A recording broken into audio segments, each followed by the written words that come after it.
Dolly and Olivia Eisenhower. The top two teams in the Pac-12 are set to duke it out for the second time in as many days. Stanford took game one of the series 8-6. 10 of their 11 hits went for extra bases. Scott, the Devils are going to have to find a way to quiet the Stanford bats tonight if they want to even up the series. That is right, Hayden. As last night, this ultra-important conference series kicked off in a big way in a back-and-forth battle before Stanford's Alberto Rios sent out his second home run of the night, 3-run style in the seventh, to give Stanford an 8-6 lead that they wouldn't relinquish. The Sun Devils had their spots against Stanford starter Quinn Matthews, but the senior lefty was able to bear down for 8 innings, allowing just 3 earned runs while throwing well over 120 pitches before handing it off to Ryan Bruno to slam the door. For ASU to even up the series tonight, they're going to need to get to freshman starter Matt Scott early and often to make Stanford dig into their bullpen. But even more vital will be the performance of Christian Curtis on the bump, looking to rebound from an unfavorable outing his last time out where he surrendered 8 runs at Oregon. Willie Bloomquist is going to need some length out of him after burning through 5 relievers in last night's ballgame. You said it, the Devils could really use a strong start from their right-hander tonight. And on that note, we'd like to take a moment to honor someone very near and dear to all of us here at the Stream team. We'll send it over to Olivia Eisenhower for more.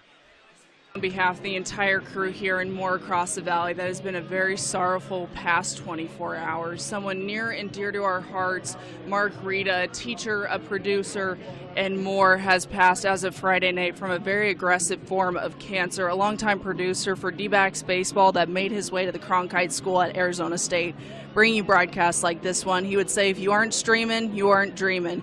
Mr. Rita was 1 in a million. To know Mark was to know love, compassion, and constant passion for those around him to teach better. Our thoughts and prayers are with the Rita family and anyone with the blessing to cross his path in this incredible time on this earth. From the sideline he first put me on.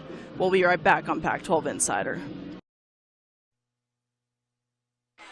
We are moments away from first pitch here in Phoenix, Arizona, and with that we're going to take a look at the visiting Stanford Cardinal and their starting lineup.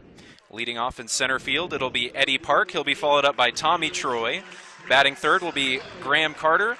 In the cleanup spot, or Carter Graham rather, in the cleanup spot it'll be Braden Montgomery, followed up by Alberto Rios, Malcolm Moore, Drew Bowser, Jake Sapien batting eighth, and rounding out the lineup is Owen Cobb. One guy you want to look out for in this lineup, he may be hitting fifth, but Alberto Rios has been an absolute force for the Cardinal this year. Burst onto the scene after 8 appearances in his first 2 seasons as a part of the Cardinal.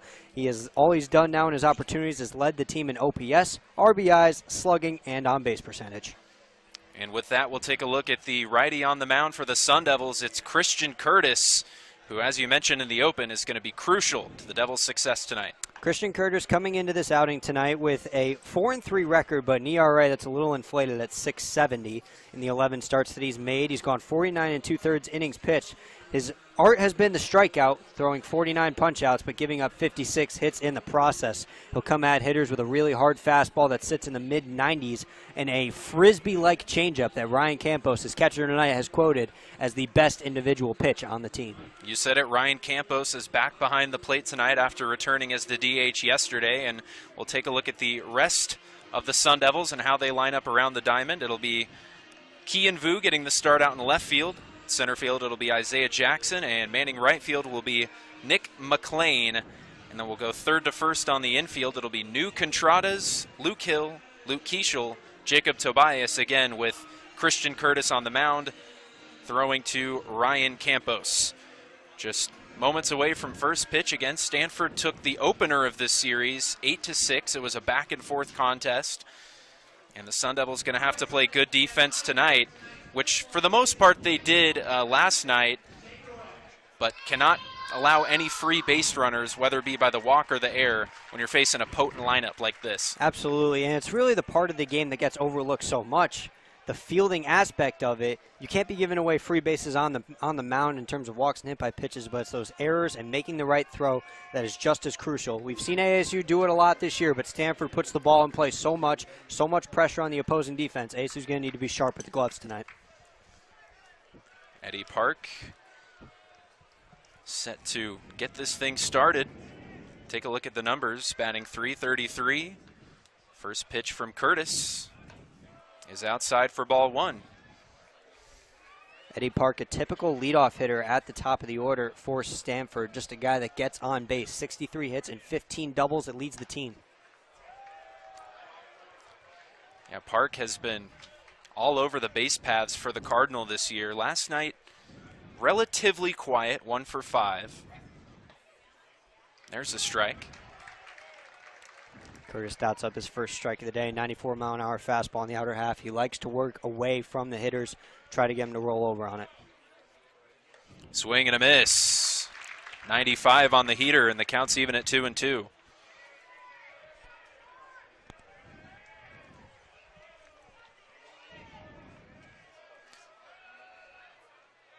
Here's the pitch. This one hit in the air, left field. Vu's got a play on it and makes the catch.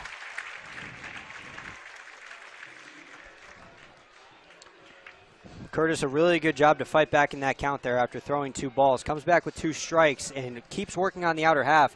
And that fastball comes in with a lot of zip. Eddie Park a little late on it. And Kean Vu almost overran it out there in left field, but able to reposition himself and make the play. Here's Tommy Troy, hit a homer in the game last night. Looks at a fastball for strike 1. Troy really the star of this Stanford lineup. He leads the team in batting average at .382. It also leads the conference. Fights this one off foul. It was a near unanimous preseason first-team All-American selection, named to the Golden Spikes midseason watch list as well. Been an integral part of this Stanford lineup now in his 3rd year as a member of the Cardinal. 0-2 on the way. This one in the air, deep left center field. Going back is Jackson. He's going to watch it go. Second homer in as many days for Tommy Troy against the Sun Devils. And it's 1-0 Cardinal. Not the start that ASU wanted, but Tommy Troy, just not a hitter. You can make a mistake like that too. Curtis left that fastball just a little bit over the plate. Tommy Troy does exactly what you're supposed to do with it. Hammer it into left field. Quick start for the Cardinal.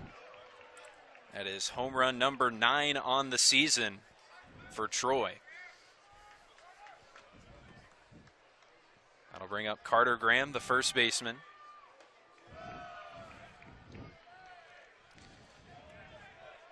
And Graham carries a 9-game hitting streak into this one. He's reached safely in 10 of his last 11.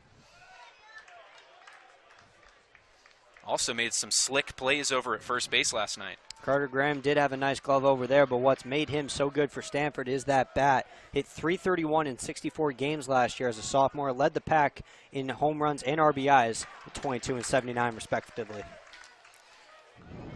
Curtis gets ahead 1-2.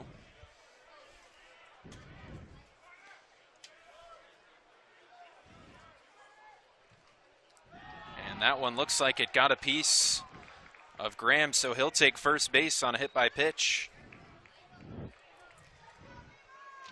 That's a tough pill to swallow for Curtis after getting ahead in the count. Certainly is, and looks like he just lost command right there of that breaking ball. And unfortunately for him, Graham really does run pretty well for a first baseman over there, and some big power in Braden Montgomery could get him moving here. You mentioned it, switch hitting power bat of Montgomery. Has power to all parts of the field. Takes downstairs for ball 1. Montgomery, one of those rare 5-tool guys that you don't see very often. Long and athletic with some serious speed, a rocket arm out there in the outfield, and phenomenal hitting abilities. Curtis falls behind 2-0. Beautiful evening here in Phoenix as the sun sets back behind the mountains out in left field. Pretty nice crowd on hand for the 2nd straight night. Curtis looking to get back in this at bat. This one is a grounder to third. Contreras goes to second for 1, and the throw pulled Keishel off the bag. So they end up with no outs, and that should be scored an error. Talked about in the open the importance of fielding the baseball against a team that puts the ball in play so much. Contreras plays that ball well, kind of let it come to him just a little too much if he was looking to turn that double play. And he saw that Graham was closer to the bag than he was expecting, tried to fire it in there quicker and sacrifice the accuracy for it. Missed opportunity there for ASU to maybe get out of the inning. So instead of being out of the inning, Curtis has to fight his way out of a real jam here. And this is not the guy you want at the plate in Alberto Rios, who had a career night last night. This one is a slow grounder to first. Flip over to Curtis for the out. That is a big out to get. It's a very big out to get. Rios went 4 for 5 against the Sun Devils last night, including 2 doubles and 2 home runs to knock in 5. Almost single-handedly beat them by himself. Really good first pitch there by Curtis there, a fastball in the outer half. Rios didn't see much of that last night, just gets him to tap over it. And a big out right there. Now he's got to work to get out of this jam. It's not going to be easy, though, with the big power of Malcolm Moore. Yeah, not out of the woods yet. You got Graham over there at third, Montgomery at second. The left-handed catcher Moore at the plate.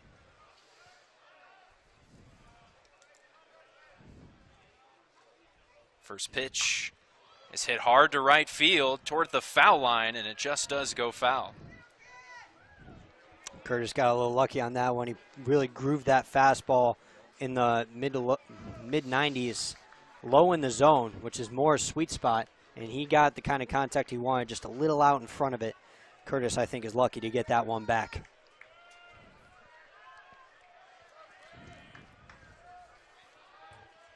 For Malcolm Moore, he's been red hot as of late. Hits it over to second. Keishel has to field it off a bounce. Throw to first is in time. So Curtis gets out of a jam, strands 2 in scoring position, but the Cardinal jump on the board first. We'll be right back on Pac-12 Insider.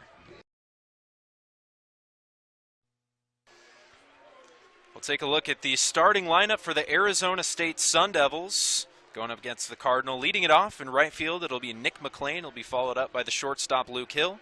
Batting third, Ryan Campos. In the cleanup spot, it'll be Luke Keishel. Batting fifth, the first baseman Jacob Tobias. Batting sixth over at the hot corner, New Contradas. He'll be followed up by the DH Wyatt Crenshaw. Batting eighth, the center fielder Isaiah Jackson. And rounding out the lineup, Kian Vu. And looking at this ASU order, it's that 3-4 combo of Ryan Campos and Luke Keishel you really need to watch out for. The 2 top hitters on the team in the batting average category among qualified hitters. But both of them went hitless last night against Quinn Matthews. Might have a little bit more easy goings against freshman Matt Scott, but that does not make it an easy task. We'll take a look at the defensive alignment for the Cardinal. In left field, it'll be Alberto Rios. Center field, Eddie Park. Right field, Braden Montgomery. And third to first on the infield, it'll be Tommy Troy, Owen Cobb, Drew Bowser, Carter Graham. And doing the catching for Matt Scott, Malcolm Moore. And we'll quickly take a look at the stats for the freshman righty on the mound for the Cardinal, Scott. Matt Scott, the Stanford pitcher, a freshman out of Reading, Connecticut, has had himself quite the year for the Cardinal, pitching to a .397 ERA and 8 starts. Really worked his way into the rotation with a very good mid-90s fastball with sinking action that he'll use a lot of tonight. First pitch to Nick McLean. A little bit outside for ball 1. Take a look at the numbers for McLean, switch hitter. 7 home runs in just 13 games on the season. He's really bounced back well from that broken wrist that he suffered in the preseason. Been a much-needed revelation in the Sun Devil lineup. So long foul ball off to the left. Going back to what we had on Matt Scott, uses that mid to high 90s fastball with a lot of sinking, cutting action. Low 80s changeup, that's his out pitch with a lot of extension on his arm. So there's a lot going on in his delivery. ASU's got to be patient up there in the box tonight. Fires in a strike there, 91 on the heater. Scott is a good strikeout pitcher, 48 punch-outs. Walk rate a little high, but doesn't give up a lot of hits. 1-2 on the way. This one bounces. Nice block by Moore. McLean had a majestic home run from the right side of the batter's box against Quinn Matthews that pulled the Sun Devils within 1. Willie Bloomquist really likes the power in the leadoff spot. He fights this one off to stay alive. And McLean got caught off guard right there. Scott took a little bit off right there with the 83-mile-an-hour changeup, and McLean was expecting the heat on 2-2. Got completely fooled, but a good enough hitter up there to keep his weight back and be able to foul it off and get another pitch.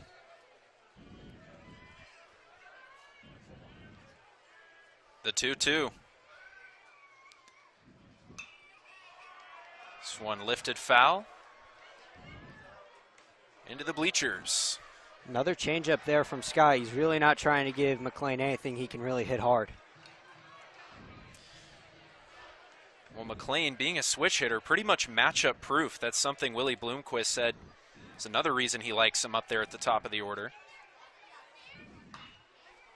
Skies this one to the right side again, drifting foul. It goes out of play. Really good first at bat here for McLean. He's run that pitch count up to 7 already.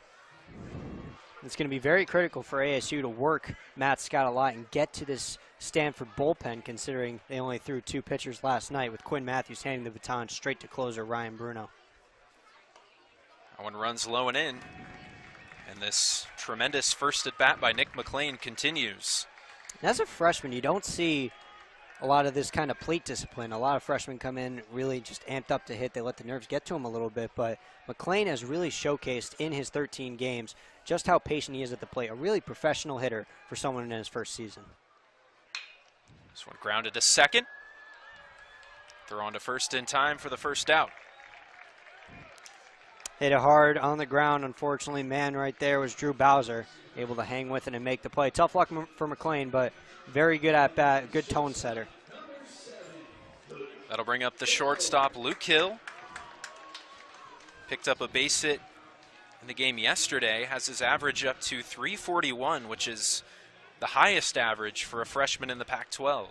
And it's among the top 25 batting averages in terms of all freshmen in the entire country. Luke Hill has been an absolute star for ASU. Another opportunity for Bowser. And another ground out. Rolled up by Matt Scott. Very good response there for Scott after being run up in the count there by Nick McLean. Goes right at Luke Hill with the fastball low and away. Hill likes to take that pitch the other way. Fortunately, couldn't get the bat under that one. Just rolls it over to second base. That'll bring up Ryan Campos, who returned to the lineup last night. It was a quiet night for Campos, but a tough matchup going against Matthews after missing all that time. That's not a soft landing. Showing bunt, pulls back. Scott gets the fastball in there for a strike. Prior to going down to that oblique injury that cost Campos well over 3 weeks, he had been leading the team in nearly every major statistical offensive category. He's going to need to get himself back in that groove sooner rather than later, considering the time in the season that we're at. Lays off a pitch in the dirt. Counts even at 1-1. And if anyone can pick up where they left off, it is a guy like Campos. So even-keeled, never gets too high or too low. Willie Bloomquist has talked about the leadership that Campos brings into the dugout as just a sophomore. Another pitch bounces in the dirt. Taking his first game back behind the plate, as in his return last night, did the DHing duties, came up hitless, looking to make this his real official return in take 2. There's a strike. Maybe just caught the bottom of the zone there at the knees. That's home plate umpire Jason Venson behind the plate. 2-2 the count. Scott trying to work a 1-2-3 first. Swinging a drive, deep center field, going back is Park. To the wall, leaps. Did he make the catch? Yes, he did. What a catch in center field by Eddie Park to rob Campos of a home run. Campos got a hold of that ball, the wind blowing a little bit out to right field. Park, a very good defensive center fielder, tracks it well and makes the play. We'll be right back with the top of the second on Pac-12 Insider. 1-0 Cardinal here in the top of the second inning, and before we get things started, we'll send it over to Olivia Eisenhower.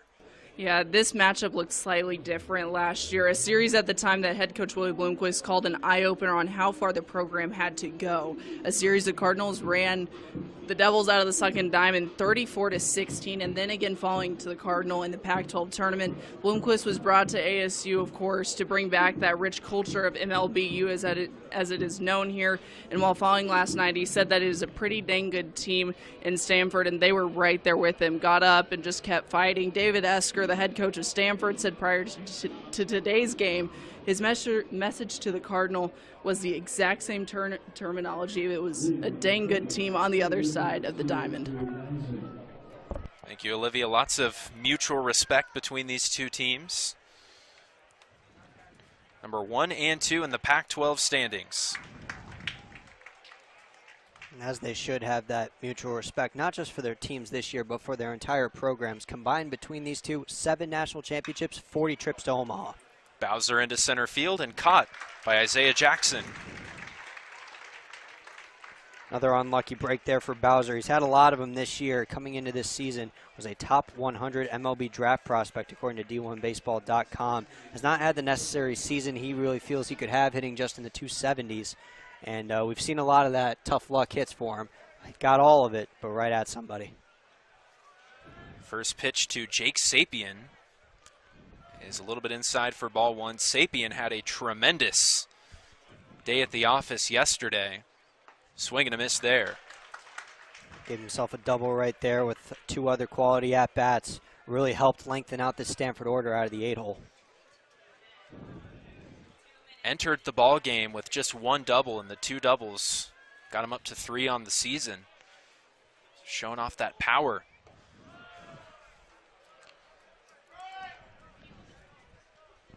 Curtis falling behind here on Sapien. For the most part, other than that leadoff at bat, he's been getting quick results as Sapien sends it deep left field. No doubt about that one. Jake Sapien with the solo shot puts the Cardinal up 2-0. A lot of people will tell you the true test of a lineup is how good that those last 3 hitters are, and Jake Sapien has really lengthened out this Cardinal order. Had a great day yesterday like we talked about, and now starts off Saturday big time with a long ball. If he can keep this up, it makes a Cardinal lineup that's already one of the best in the country even more dangerous as we head into the postseason in a few weeks. That was the 2nd home run of the year for the sophomore. That'll bring up Owen Cobb, the shortstop. Cobb sends it to shallow right field. Drifting out there is Keishel, who makes the catch. Really good bounce back pitch right there from Curtis, going right at Cobb with the cutter that was getting away from him, and he got it in on the hands. Keishel able to get over there and make the play. A really good rebound there from Curtis. He's a mentally strong kid that isn't going to let a tough inning or a bad break get to him. He's gone through 2 different procedures on his right arm. He's missed a lot of time in college baseball, but he's back here with ASU, and he has done absolutely everything possible to help them win, and he's keeping it up so far this year. Falls behind 1-0 on Park, who's 0 for 1, flew out to left field back in the first.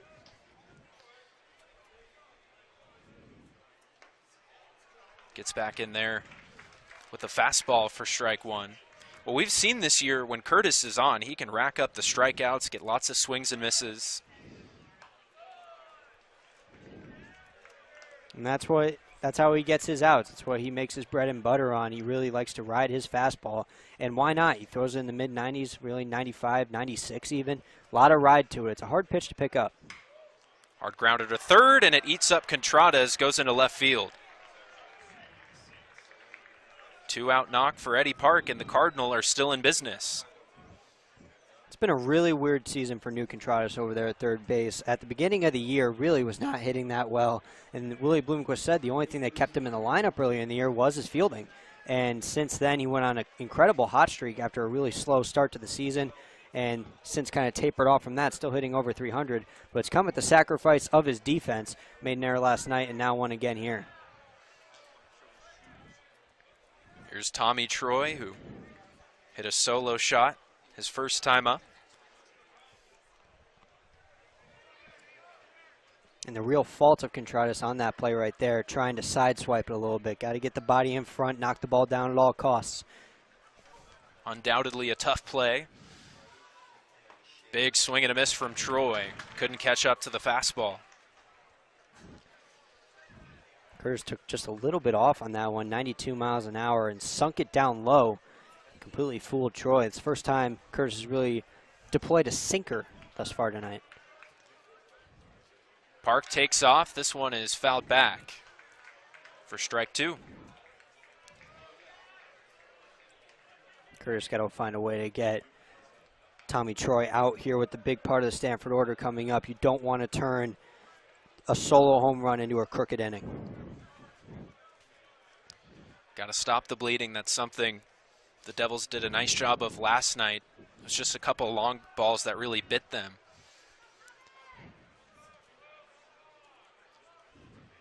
1-2 on the way. Another foul ball. ASU playing Troy to pull here as Keishel positioned directly behind the second base bag. Luke Hill right in the 6 hole at short. New Contreras guarding the line.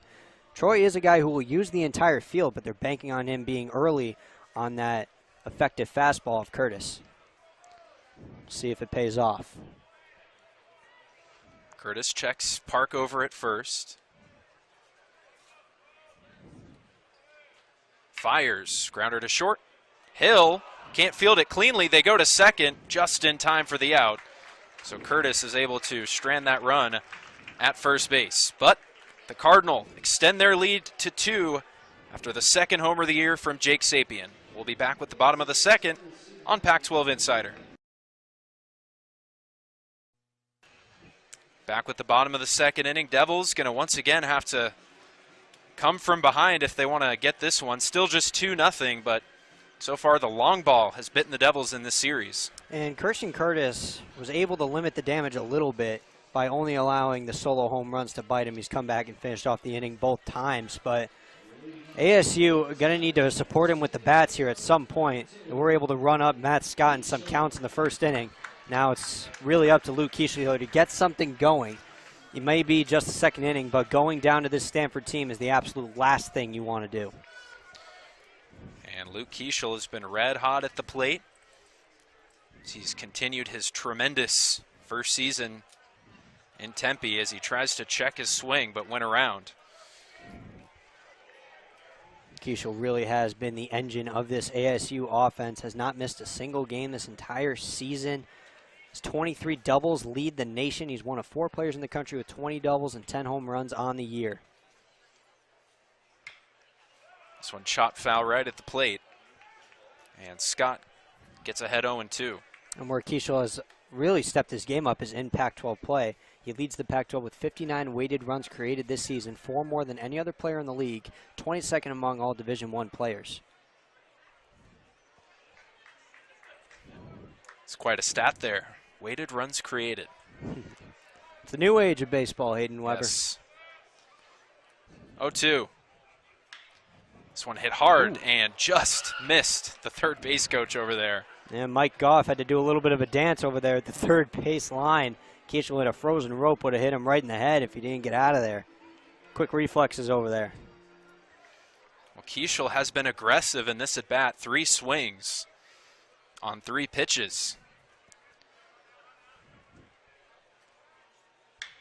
This one hit hard to center field. Going back is Park. To the wall. It's gone. Luke Keishel gets the Devils within 1. It's all he's done since he's come to Tempe is hit. Luke Keishel has put this team on his back so many times, been an energy spark plug for them. Looking to do it again here tonight with his team-leading 15th blast of the season. Incredible stuff from the power-hitting second baseman. Like you said, the engine of this offense continues to do great things. And he could have easily been dismayed after the beginning of the season. He's a natural-born shortstop, and freshman Luke Hill beat him out for the job. He got slid over to second base, and Keishel didn't take it to heart, just went right back out there and played, and he's been fantastic this year. Big swing from Tobias, and tracking it in foul territory, but not making the catch was Rios. was a long run for him to have to make. Like you said, a long run there for Rios. And Rios, not a natural left fielder, came up to Stanford out of high school as a catcher and tried to expand his game into the outfield. He's played a little DH as well. Maybe not the natural-born outfield instincts being on display right there. Didn't see much of feeling for the wall and just overran the ball there. Could end up being costly should ASU find a way to get some runs in, starting with Jacob Tobias here. Tobias watches a fastball hit the outside corner for strike 2. Now, Tobias had his 4-game home run streak snapped last night, but did pick up a hit and scored a run. Looking to stay alive. Fights this one off, and it just does go foul. Tobias, along with Keishel, has been so consistent for the Sun Devils all year. His 53 RBIs lead the team more than his 29 of last year as a freshman when he was a freshman All-American. Certainly making a case to be inserted onto the upperclassmen's list. Big swing and a miss. Chased the fastball upstairs for the strikeout. Scott came at him upstairs there with 91 miles an hour. Considering he usually sits around 94, it's a little bit more enticing up there as a batter when you see that high heat coming in just a little bit slower. So it fools Tobias even though it was way out of the zone. Here's New Contradas, freshman out of St. Louis High School in Honolulu. This one driven to the right side and foul. Talked about Contradas' defense early on in the second inning, but his offense has also been an up and down. We talked about how he started off the year slow, won Pac-12 Player of the week of March 20th, hitting 9 for 19, slowed down since. Contradas into shallow right center field, and it is going to drop right in front of the right fielder. It gets past him, but a nice job by Park to back that one up and keep Contradas at first base. That ball looked like it had gap written over it when he came off the bat, but the wind blowing in from left field knocks it down just a little bit, and Braden Montgomery may have seen that ball die on him a little bit. But really good job there, as you said, by Eddie Park fundamentally to back that up, as it does get by Montgomery. If Eddie Park's not there, we're talking about New Contradas on second, maybe even third. I was going to say off to the races, but Contradas will take the single. Here's Wyatt Crenshaw, the DH. Contradas takes off with the pitch. Moore, throw to second, is offline.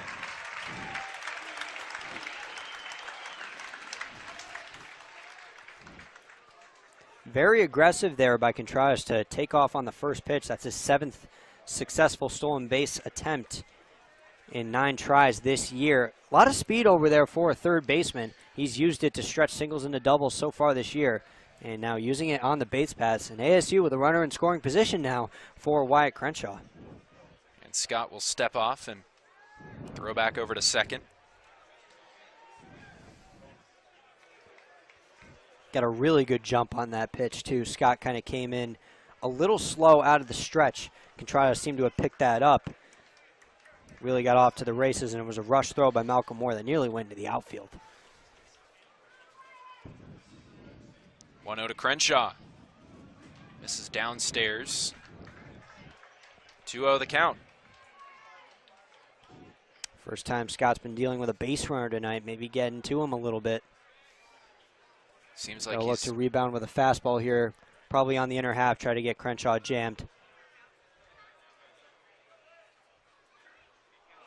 Takes something off, gets a big swing from Crenshaw, who's way out in front.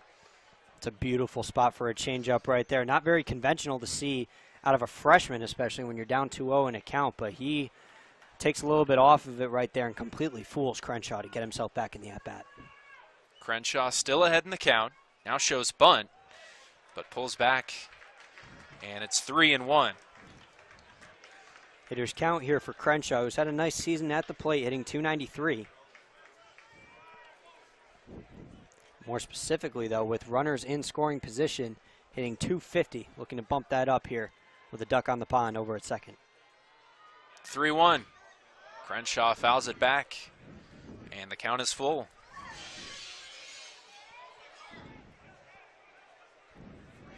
Well, Crenshaw trails only Luke Keeschel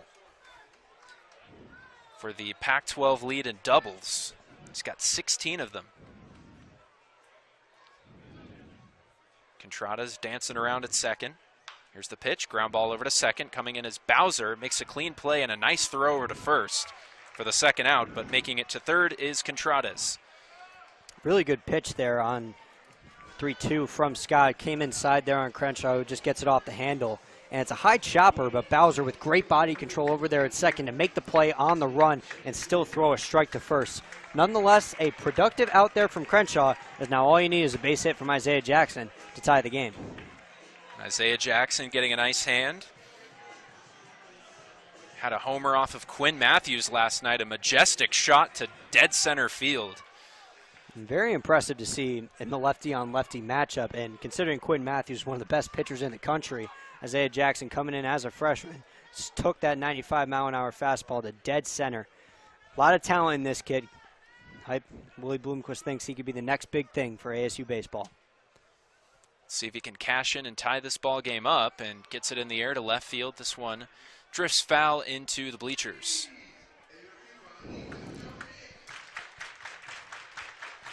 And Stanford's playing the shift over there on the right side. 3 infielders on the right side of the second base bag. Considering Jackson's speed, even though there are 2 outs, wouldn't be surprised to see a little bit of a suicide squeeze get put down up the third base line. Little small ball maybe. Jackson gets it in the air. Right field. Going back is Montgomery's going to have to play it off the wall. It's going to be a 2-out RBI double for Isaiah Jackson to tie the ball game.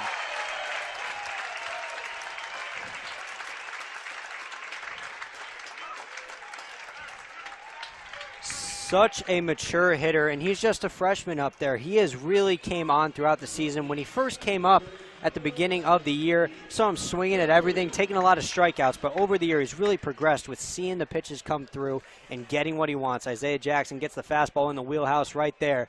Wind kind of knocked it down a little bit and still put it off the wall. Big time hit there from the freshman to get this score evened up. See if the 9-hitter Keen Vu can put the Devils in front. Jackson dancing around at second. First pitch to Vu, takes in the dirt.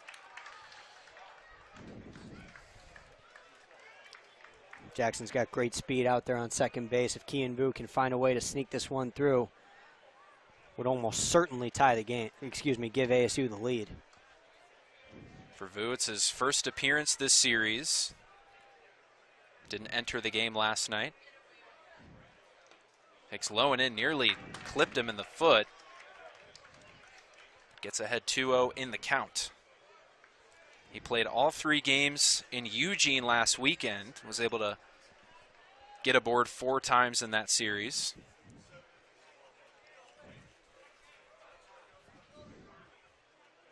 Here's the pitch from Scott. Rips this one foul. Keen Vu, another part of this ASU freshman class that came into this year and got forced into a role after some injuries early on in the season. Gave him kind of a platoon role in the outfield after McLean got hurt, but has really stepped up in his time for ASU, hitting .267 in 33 games. Here's the 2-1 from Scott. Vu fouls it back, and it's 2-2. And one stat that really glares out at you from Vu is a .389 on-base percentage. Really high to see from a freshman especially. Seems to always give patient at-bats. Like I said, 3 of those, or 2 of the 4 times he reached was via the walk in Eugene.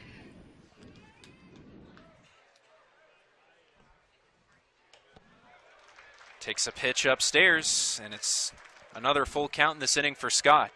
And what helps Vu get on base so much is because he runs the count up. He sees balls really well up there at the plate. Really knows his strike zone well.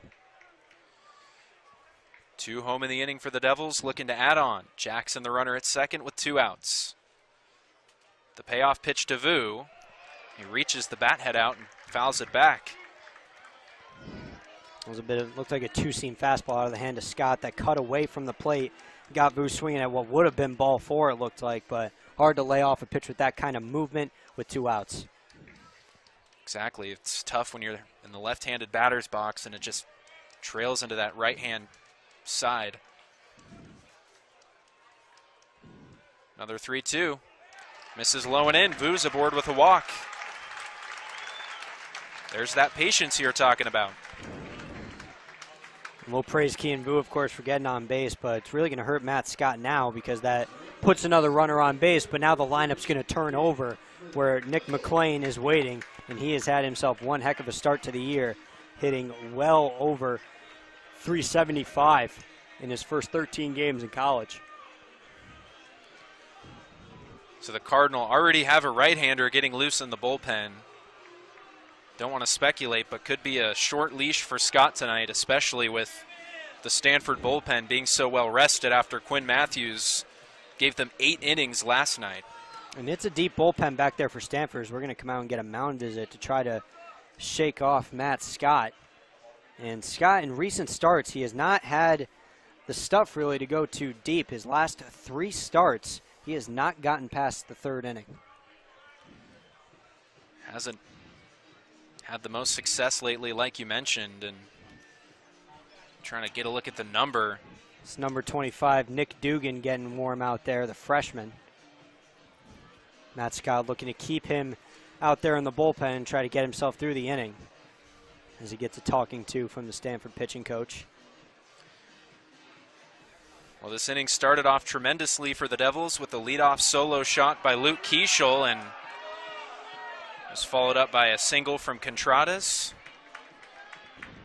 And it looks like that will be it. So the long mound visit is going to result in a pitching change. Matt Scott's day is done, and it'll be Nick Dugan to face the Sun Devils with 2 on and 2 out in the bottom of the 2nd inning, and we'll step aside here on Pac-12 Insider.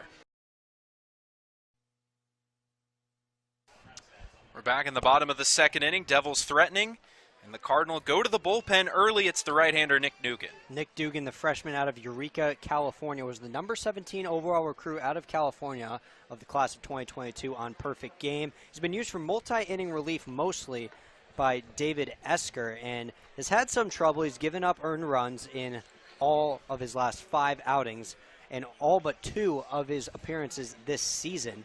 But he'll ride that mid to high 90s fastball with a lot of cutting action, a big 12-6 curve, really loopy that can throw some hitters off.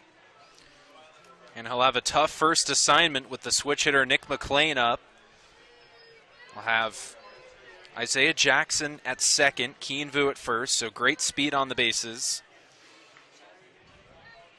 Again with 2 outs, so if he can get the out, he can keep this game tied.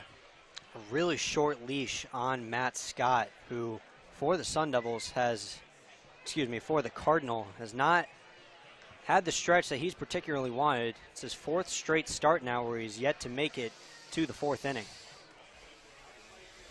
It was a very promising start to the year for him as well, as entering the month of April had that ERA well under 2 at 186, but it's been the conference play that's really started to get to him a little bit. Gave up 2 runs against Cal and then got tagged for a 6th spot against Oregon back on April 15th. Again, Scott's just a freshman, so trying to figure it out and try and go deeper in ball games. But Nick McClain ready to step up to the plate. He grounded out to second his first time up.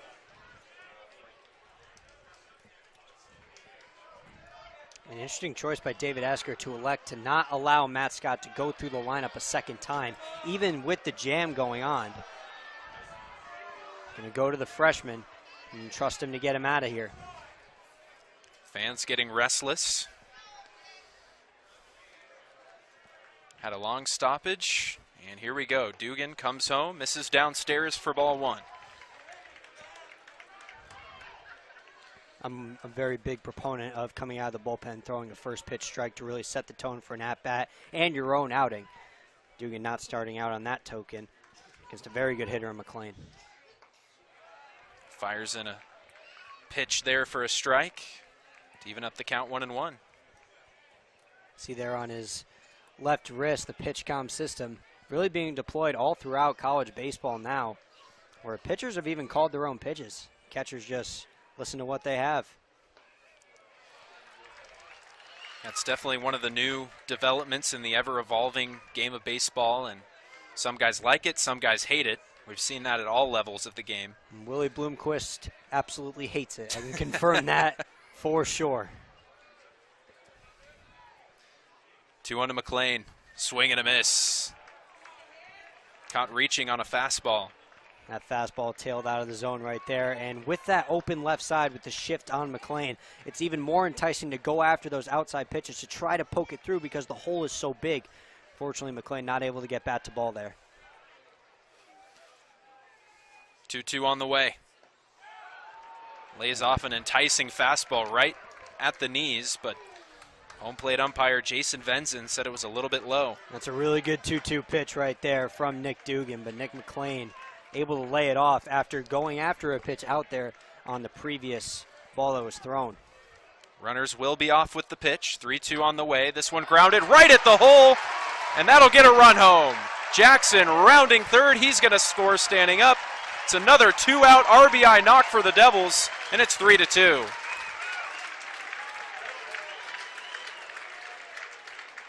Beautiful piece of hitting by Nick McLean. He accomplishes what he tried to do earlier in that bat. Dugan gives him the fastball on the outer edge, and they're playing the shift on him. Big hole to the left side. Just get the barrel out and let the ball roll on through. Really nice piece of hitting from McLean. And ASU's got their first advantage of the night. Still an opportunity to add on with runners at the corners. Luke Hill at the plate, who has been phenomenal with runners in scoring position, batting .369 on the year. Well, .369 with runners on, even better, .429 with runners in scoring position. And where Luke Hill has really succeeded, you've talked about him being so good with runners on, it's also late in the game where he likes to be good with runners on. He's tied for first on the team with Luke Keishel with 4 game-winning / go-ahead RBIs on the season. First pitch fastball in there for a strike.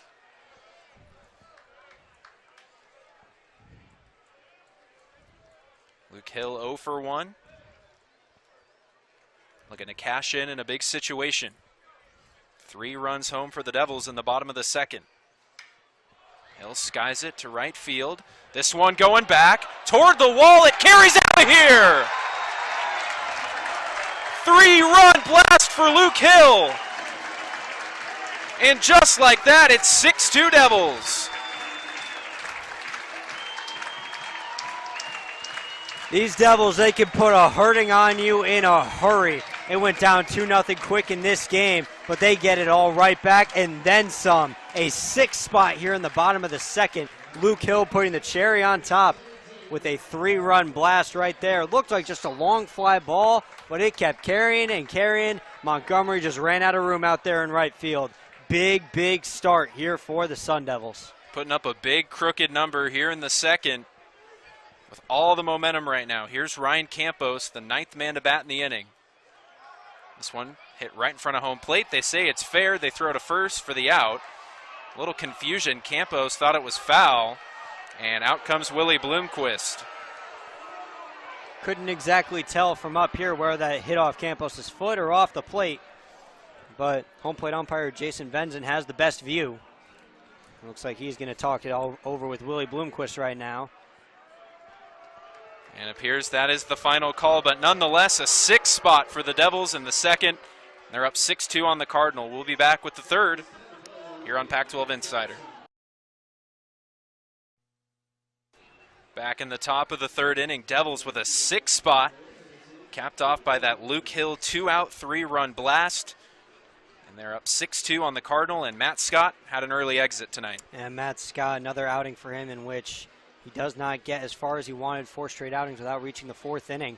And he'll take 4 of those 6 runs charged to him. If Stanford is unable to come back in this ball game, he will take the loss. But whole lot of ball game to go, of course. Yeah, you said it. 4-run lead, not going to be enough, as no lead is safe in the Pac-12 conference, and we're going to quickly send it over to Olivia Eisenhower. Yeah, I had a chance to speak to Coach Esker over at Stanford, and keep in mind the slight advantage in his words that Stanford has. They run on academic quarters, so they're not actually going through finals, just like Arizona State is right now, so they don't have that additional academic burden right now. Thank you, Olivia. That is a big difference. Not necessarily hitting the books up there. They call it the Harvard of the West up there in Palo Alto. A lot of these guys just focusing on their baseball right now. Going to need to claw back from this 4-run deficit.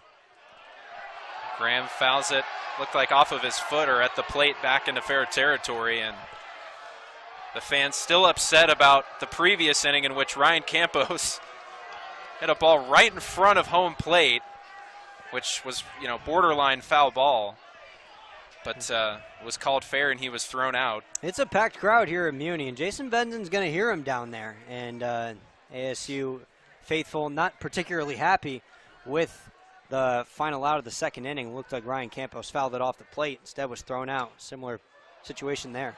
Graham pops it up. Tobias calling everyone off. He's got it for the out.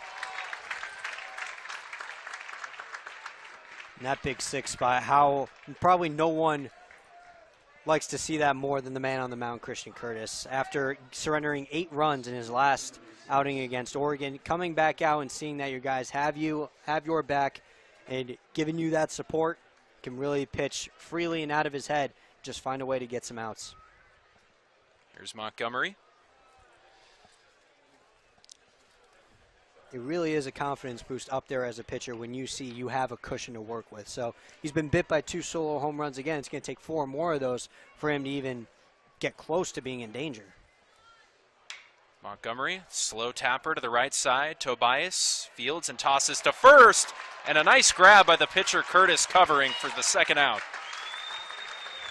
Looked like he slipped a little bit, but it did a nice job to extend the glove and make the catch. Yeah, did a little bit of the splits right there. And Curtis is smiling. He knows he just showed off some athleticism over there.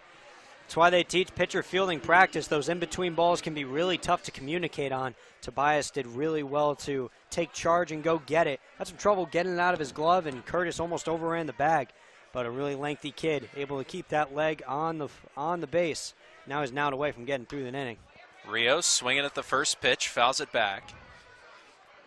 How crucial is it after your offense puts up a 6 spot to turn around and get a 1-2-3 inning? It's such a morale booster in that dugout because your guys just backed you up to give you such a big cushion. You're going to say, I'm going to repay it to you guys.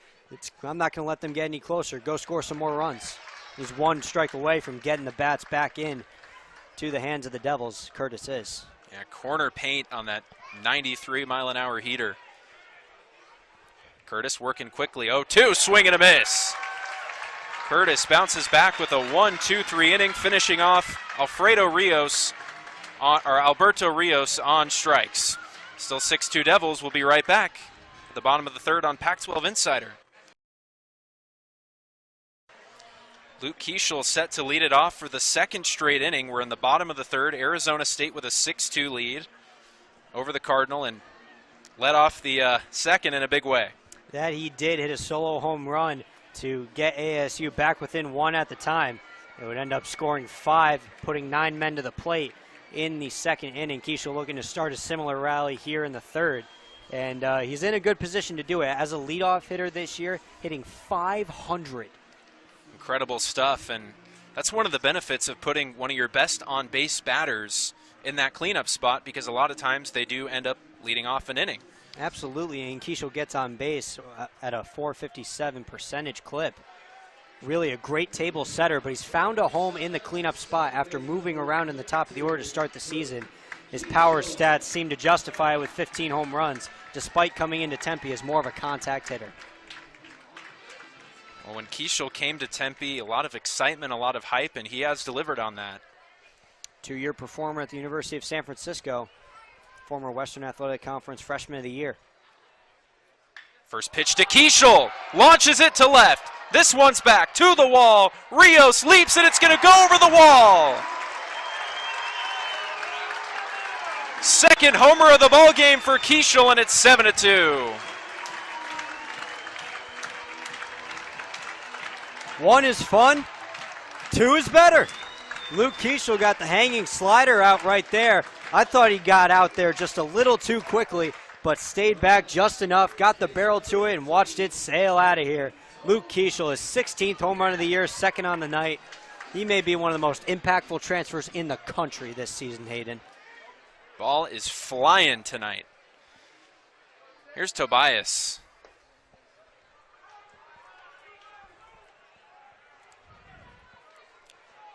This is exactly the tone that ASU needed to set coming out tonight after losing a close game last night. Come out and assert your dominance. Say, hey, this is our field. We're not going to let you come in here and take 2 straight games.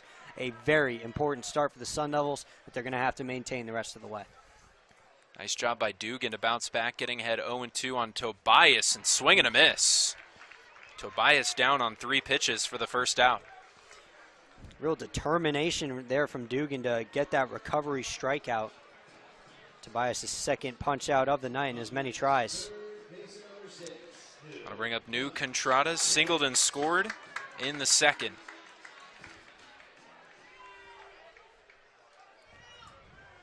Seven runs on 6 hits through 2 1/3 for the Sun Devil offense. Incredible start at the plate against a formidable Stanford pitching staff. And this is a Stanford team that's pretty much top 3 in the Pac-12 in just about every stat. One of them being strikeouts per game. They punch out over 10 batters as a game as a pitching staff. They really had a very successful year on the mound despite some inconsistency behind Quinn Matthews in the Friday night starter role. And what they've really been doing well is in the relief. They have 5 guys that they use in those relief core that get them outs consistently. So far, though, ASU's been roughing up Nick Dugan. David Esker hoping that's not a sight of things to come for his bullpen. Got him. So Dugan bounces back from that leadoff home run with back-to-back strikeouts of Tobias and Contradas. Dropped the sinker in right there on Contradas, whose swing has an uppercut to it and is naturally built to hit the low ball. That one just in the dirt, just too low to go and get. Here's Crenshaw with 2 down.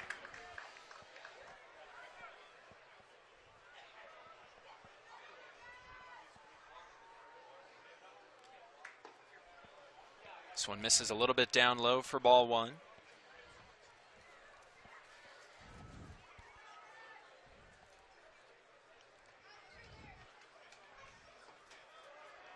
Two and 0. It's a testament to the depth of this Sun Devil lineup when you can have a guy like Wyatt Crenshaw batting 7th. I mean, this is one of the better left-handed bats in the entire conference. Crenshaw, the senior, and he came into this season as the leadoff man for this Sun Devil order. He led off a couple of games at the beginning of the year. It took a slump to drive him out of that, but still being productive here at the bottom of the order. And Willie Bloomquist has raved about how having a guy like Crenshaw hitting 7th and a guy like Isaiah Jackson at 8th really lengthens out their order and makes it that much harder to pitch to. Crenshaw had 3 and 1. And there's a strike, maybe caught the strike zone right there at the knees. Full count. Payoff pitch. This one well below the zone. Crenshaw aboard with a 2-out walk. Well, what you don't want to do is put guys ahead of Isaiah Jackson if you can help it. And Jackson has had a tremendous start to this series. 3 hits already. All of 2 extra base hits, a home run, a double, and an RBI single. And if he can keep this pace up, it is really, really trouble for ASU's opponents. Isaiah Jackson, we've talked about the kind of potential he has, as there goes Crenshaw, and he's going to get into second with a stolen base. Nice heads-up base running there for Crenshaw, his 4th steal of the season. And Jackson, just such a talented kid, all 5 tools. Sun Devils have raved about his potential, and if he starts to come around, oh boy. Nice block there by Malcolm Moore to keep it in front. Jackson ahead 2-0, and you said it. If Jackson can get even better than he already is, look out.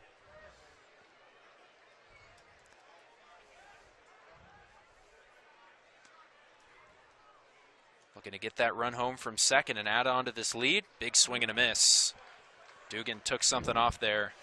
Yeah, pulled the slider on him right there. It's got really good horizontal movement, and it cut in low and in there on Jackson after starting really over on the middle of the plate. So the level swing, not going to be able to get to that one. Really good pitch selection there by Dugan. Dugan steps off and throws over to second, keeping an eye on Crenshaw. Crenshaw certainly has the speed to score on a base hit. 4 stolen bases on the year, moves around the bags very well, considering he's an outfielder.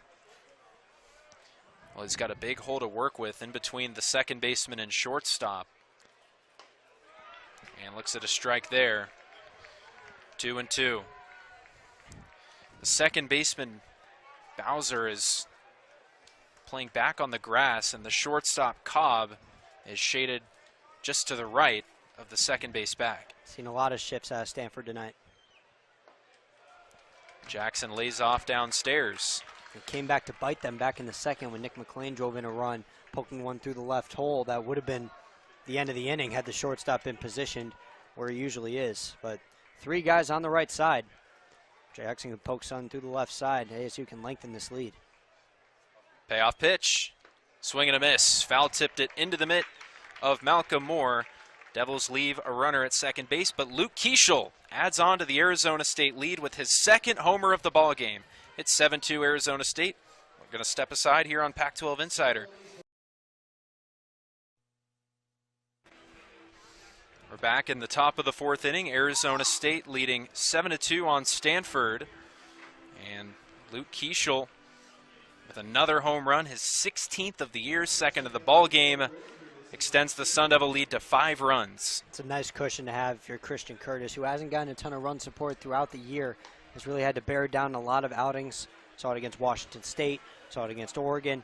And now with this kind of lead, you can pitch a lot more confidently, and Willie Bloomquist really needs the length out of him tonight. They burned 5 pitchers last night in the 8-6 loss. Only 40 pitches through the first 3 innings, and he's only been tagged for 3 hits. 2 of them were solo home runs. So the damage has not been very big on Curtis tonight. Look, if he can get 6 or 7 innings out of it, I'm sure Willie Bloomquist will give him a gold star. And it'll be Malcolm Moore to lead it off for the Cardinal, left-handed hitting catcher. Moore 0 for 1, grounded out to second his first time up.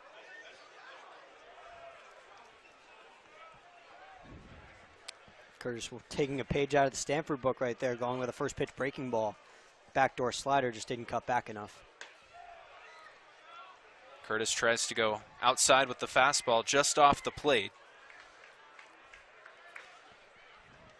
So it'll be Moore, Bowser, Sapien, 6, 7, 8 for Stanford here in the 4th.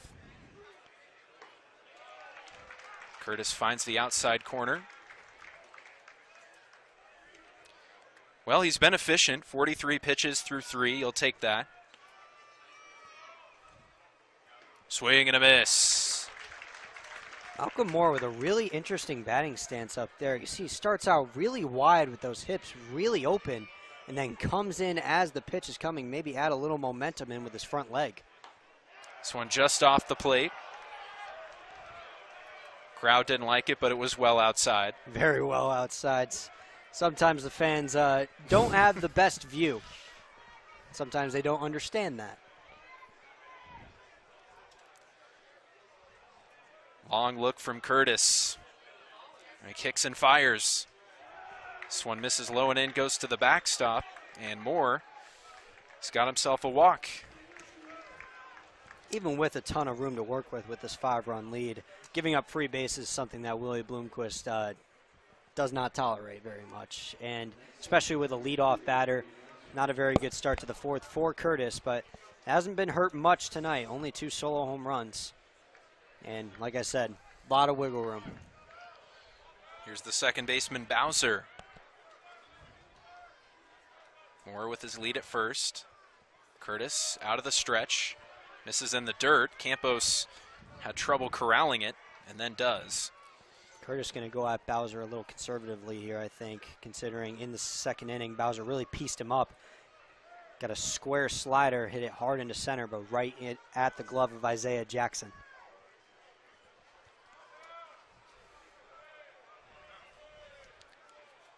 1-0 on the way. This one hit in the air, deep left field. And is that another no-doubter? It's gone. My goodness, a moon shot to left field for Bowser. And it's 7-4. The cars on Van Buren Street nearly just got a unpleasant surprise as Drew Bowser absolutely launched that fastball and nearly made it up onto the street out there and left. Cuts the lead down. Bowser's 9th blast of the year, 3rd most on the team for Stanford. Yeah, that pretty much cleared the hill out and left, made it up to the shrubs at the top of the hill. And here's Sapien who homered. This one hit towards shallow center field, and it's going to get through the infield as Keishel was able to make a sliding stop on it, but not going to be enough to keep Sapien off the bases. So 3 straight have reached for Stanford here in the 4th. And sometimes when you have that kind of confidence of the wiggle room, maybe it'll get to your head a little bit. And Curtis is doing what he needs to in filling the zone. But Stanford is such an adept hitting team that anything over the plate, they're going to hit it. Curtis has learned that the hard way thus far in this inning. Stanford now a bloop and a blast from getting this game back square. Cobb showing bunt, pulls back, but it's a called strike. Now, Owen Cobb has had a slow start to the series, went 0 for 4 last night, grounded into a double play. Boy, could Curtis really use that right now. Cobb showing bunt, pops this one up. It gets back to the screen. The Cardinal sin of all bunts. When you lay one down, you got to put it down. But Cobb popped it up off the handle. Luckily for him, he was able to get far enough back where Campos had no play. Now 0-2 here, going to be swinging away. So after Cobb, it'll be Eddie Park. The lineup will flip over. If you're Curtis, want to keep as many base runners off the base paths. Here's the pitch. This one hit into right field. It's a base hit. Rounding second and heading for third is Sapien. The throw a little bit offline. Cobb aboard with a single. So the Cardinal go walk, home run, single, single off Curtis. Really in business with Eddie Park, the tying run at the plate. Campos going out there to talk to him, probably settle him down a little bit, saying, hey, what's happened this inning has happened. Sam Peraza is now going to make the trip out there to get some words in with Curtis. Action going in the ASU bullpen. So Curtis could be on a short leash now with the tying run at the plate, despite coming into this inning with a 5-run advantage. Yeah, I expect this game to be managed very aggressively by Willie Bloomquist, as you want to force a rubber match for Game 3 tomorrow. Winner of this series controls their own destiny for the Pac-12 standings for the rest of the season. And it looks like maybe Jonah Giblin getting loose out there. One of the arms out there, that's Will Ambrewster getting warm. There's another arm out there that the camera angle is not getting.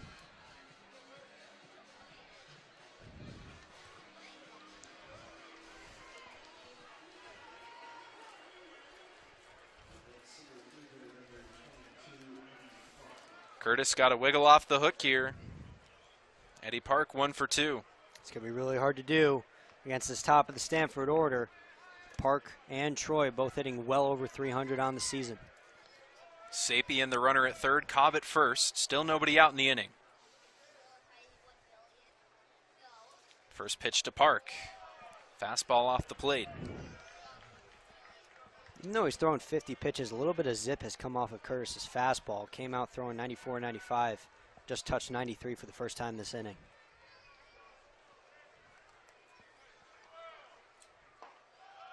This one a little bit downstairs. He's trying to spot the fastball. Hasn't been able to do so in this at-bat. What do you come back with right here if you're Curtis?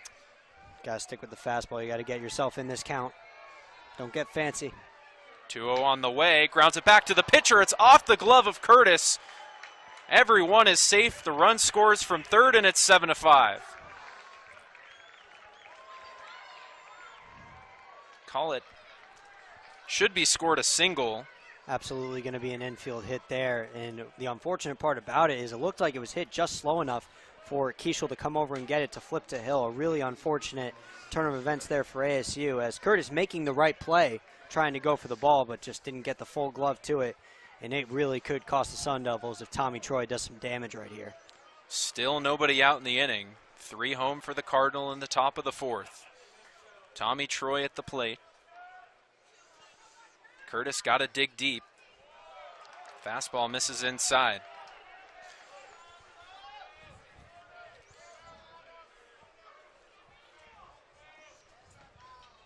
Troy stands as the go-ahead run at the plate.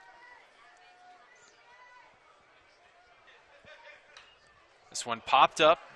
It's going to get out of play. Counts even at a ball and a strike. Cobb, the runner at second. Park at first. Despite the 5 runs on the board, you see the pitch count only at 57. So Christian Curtis still got a lot in the tank there. It's just a matter of, is it good gas or bad gas? We'll have to find out. The 1-1 to Troy. Goes upstairs with a fastball. Troy thought about it, but was able to check his swing in time. He's got such good body control there in the box, and you saw how quick his bat speed comes. It looked for sure like he was committed to driving that ball the other way, but sees it coming up too high. Really great stop right there. Big lead over at first for Park. He's scoring on extra bases. 2-1 to Troy. Another fastball upstairs.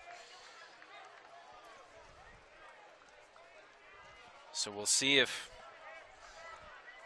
they let Curtis face Carter Graham in the on-deck circle, regardless of the outcome of this at-bat. 3-1 on the way, and Troy yanks it foul to the left side. Curtis dug deep there to try to beat him on the inside half, 94 miles an hour, but Troy's such a good hitter and really jumpy in how quick he gets to the ball.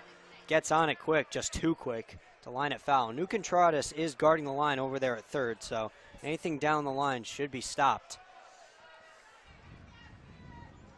Payoff pitch. This one is a fair ball down the left field line. The Cardinal are off to the races. Cobb's going to score. They're going to stop Park at third. It's an RBI double for Tommy Troy. And just like that, Stanford is within 1. True measure of an elite team is how quickly can you rebound from going down big like this. And Stanford goes down 7-2. How do they respond? 4 runs here in the top of the 4th, and they still haven't made an out.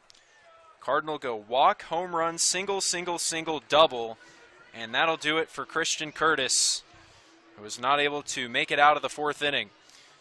Devils still ahead by 1, but have work to do if they want to keep that lead. We'll be back with the new Sun Devil pitcher after the break here on Pac-12 Insider.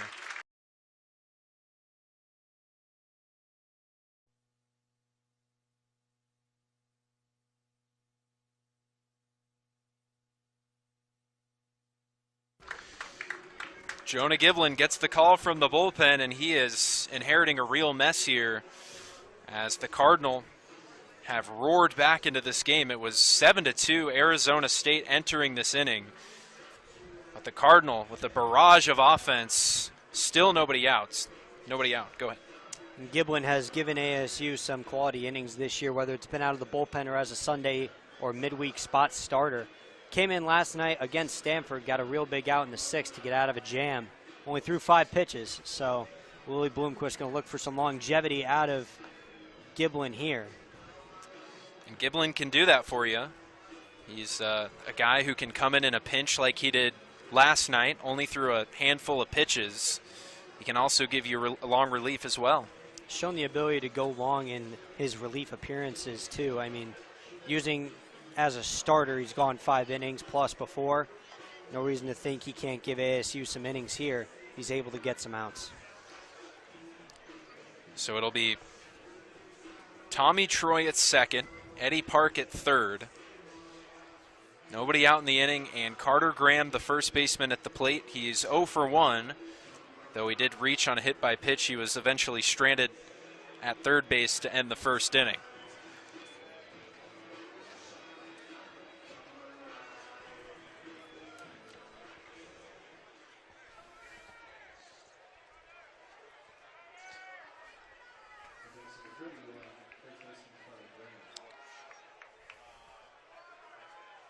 Carter Graham. It's an opportunity to put the Cardinal in front, and he sends a ball deep left center field. This one's going back, and it is off the wall. That'll get the job done. That'll score 2, and the Cardinal are now in front, 8-7. Carter Graham gives Jonah Giblin a rather rude welcome to the ball game, launching that fastball deep in the left center field gap. If the wind hadn't been blowing out, it might have gone out of here. But ASU with a 6-run second, Stanford responds with a 6-run fourth. If this is any sort of indication of what's going to happen the rest of the night, I wouldn't change the channel if I were you folks. Could be in for a real barn burner here, but Sun Devils just need to get out of this inning.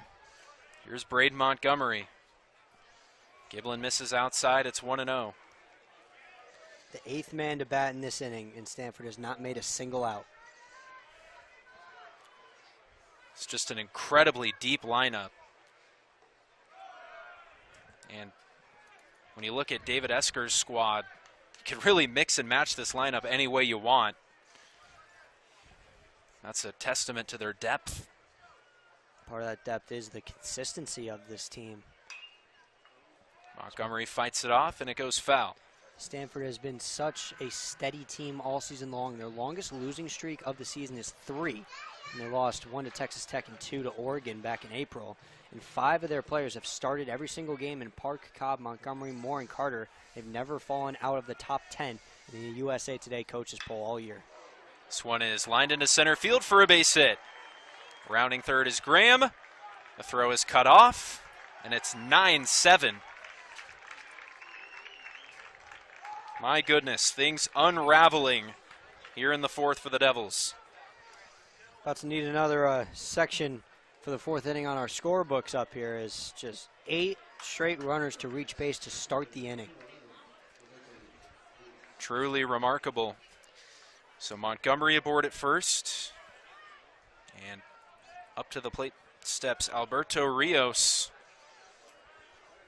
4 for 5 last night. 2 homers, 2 doubles, 5 RBI. 0 for 2 tonight.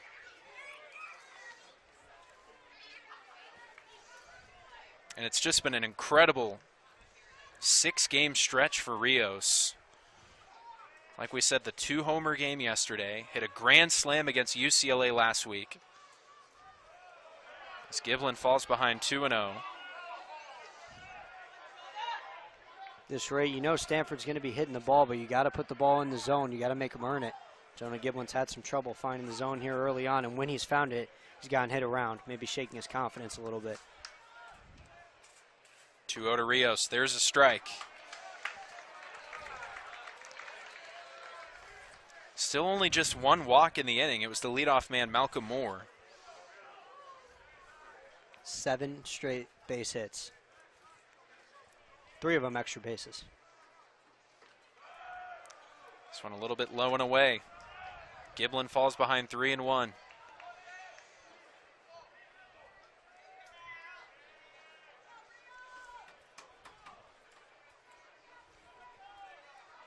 See what he dials up here. Rios pops it up. Shallow center field coming in as Jackson. And he makes the catch. That's the first out of the inning. 9 batters in. A much-needed first out for ASU. But not before Stanford played 7 runs to start the inning. Truly the mark of a great team is how they respond to going down to a deficit. And Stanford didn't just bounce back. They came all the way over the top. So now Malcolm Moore is going to bat for the 2nd time this inning. Started off all this chaos with a walk. And this is a team that, like you said, was down 5 runs. Just no quit, no doubt. And you saw when Malcolm Moore drew that walk, he was getting fired up about it. And you know, just anytime Stanford gets a runner on base, always a chance to make something happen. Moore gives it a ride. Deep right center field. Who's got it? It's going to be McLean for out number 2. That was 84 miles an hour right over the plate, and you can't do that to a guy like Malcolm Moore. Led the entire nation among prep players with home runs last year at 13, and ball was right over the plate, just got under it. He really tried to park that one, and it's when you try to do it when you're not going to get it out of there, but still the raw power took it to the track. Here's Bowser, 2-run shot earlier in this inning.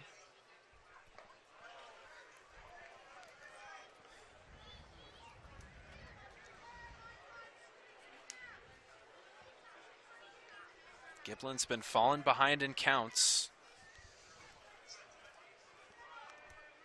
There's the 1-0. Fights it off.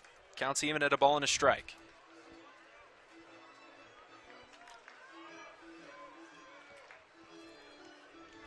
So despite the fact that it's been 7 unanswered runs for Stanford here in this 4th inning, I think we're in for a real good ball game. Check swing, he went around. It's 1-2. Bowser tried to hold up right there as that fastball kind of dropped off the table with some sink action. Fortunately, just committed to it too much, and Giblin really looking to get out of this inning. Keep this game where it is. 1-2. Slow roller to third, and it goes foul.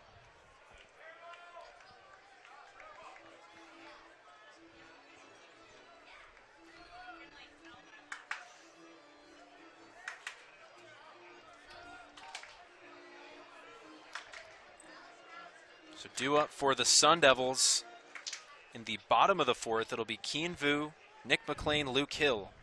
9-1-2. 1-2 on the way. Runner takes off with a pitch. This one driven deep left center field. Coming in is Crenshaw, and he makes the catch. That'll end the inning. But not before Stanford strikes for 7 runs to retake the lead. It's 9-7 Cardinal as we head to the bottom of the 4th on Pac-12 Insider. Offensive fireworks here at Phoenix Muti on this Saturday night. Sun Devils had a 7-2 lead on Stanford going into the top of the 4th inning, but the Cardinal, 7 runs on 7 hits. They were all over the base paths and really piecing up the Sun Devil pitching. That they were, and it was, you hate to say it, but it really is only a matter of time with the kind of lineup that Stanford trots out there every night. Just so much talent. Phenomenal hitters 1 through 9. But very rarely do you see it get all put together in one inning like that. 7 runs on 7 hits to erase a 5-run deficit. Keen Vu showing bunt, gets it down, and it's a beauty. The throw to first, not in time. It's a bunt single for Vu to lead off the bottom of the 4th. Vu laid that thing down absolutely perfectly. Right along the left field line up the third base line. Tommy Troy playing just a little bit too far back to come and get that. Maybe trusted his speed a little too much. Troy made a really nice play on that ball. Absolutely. Able to barehand it and a great throw onto first. Like you said, maybe just a little too far back. Nevertheless, tying runs now at the plate, which is what you need if you're ASU. Got to respond to that 7-run inning as quick as you can. Can't let Stanford get out ahead now. McLean looks at strike 1. Had an RBI base knock his last time up, came around to score.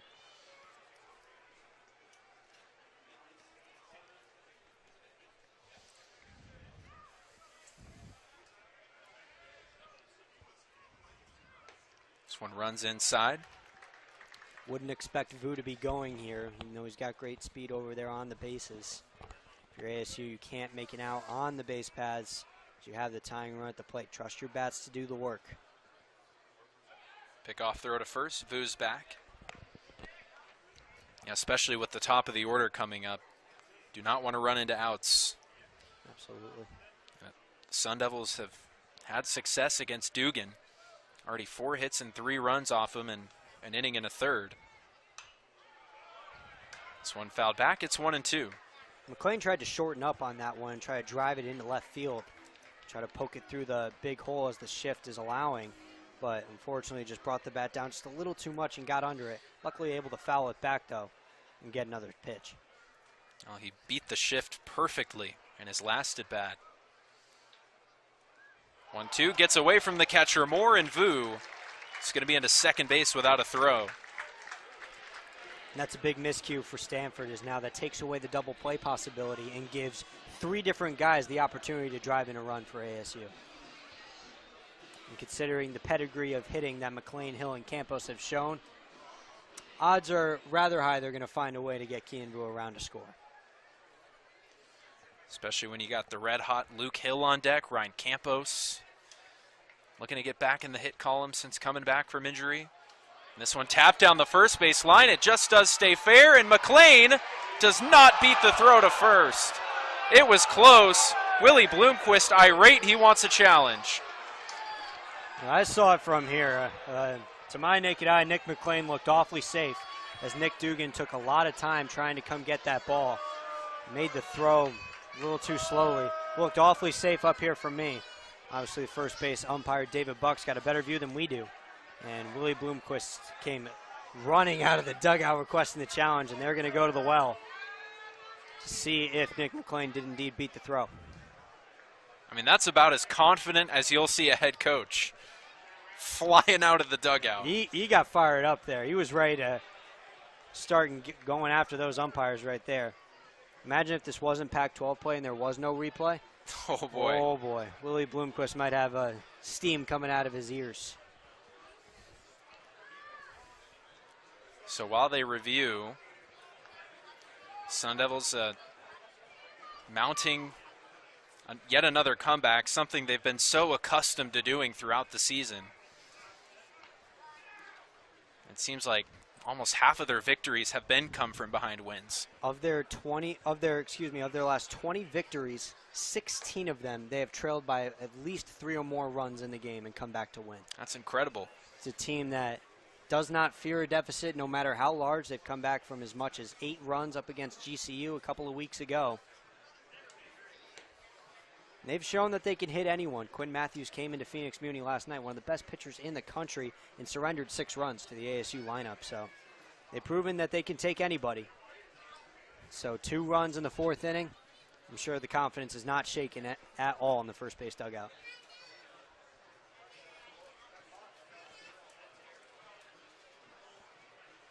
Having a long look at this one.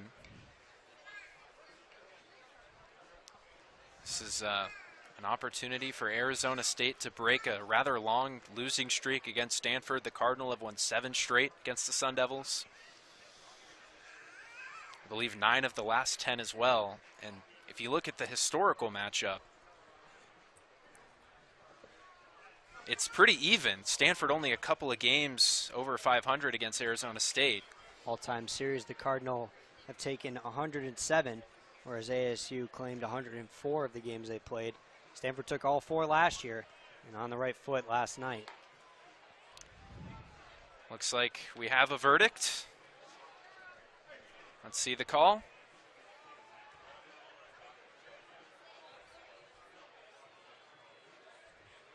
A little further discussion going on.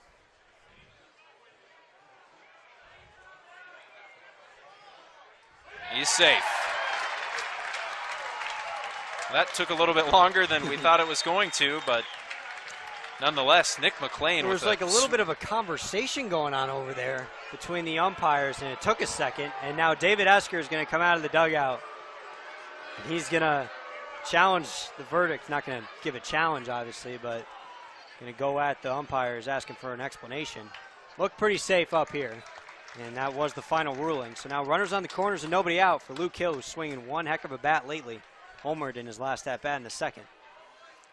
And like we've been saying, this is the guy you want up with runners in scoring position. Had the 3-run shot with 2 outs his last time up. One of the best freshman shortstops in the country. Hill from Baton Rouge, Louisiana.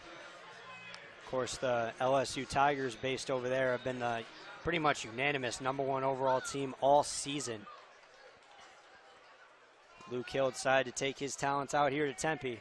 Willie Bloomquist sure glad he did, hitting .341 with 6 home runs. Hill smokes this one foul. Way back onto the concourse. And that ball was tattooed just a little bit late on it. Came in there in the low 90s. Hill may have been looking to take the first pitch, but saw how good that looked and made the decision to swing just a little too late. Here's the 0-1 to Hill. Tries to check his swing. They peel to first. He went around.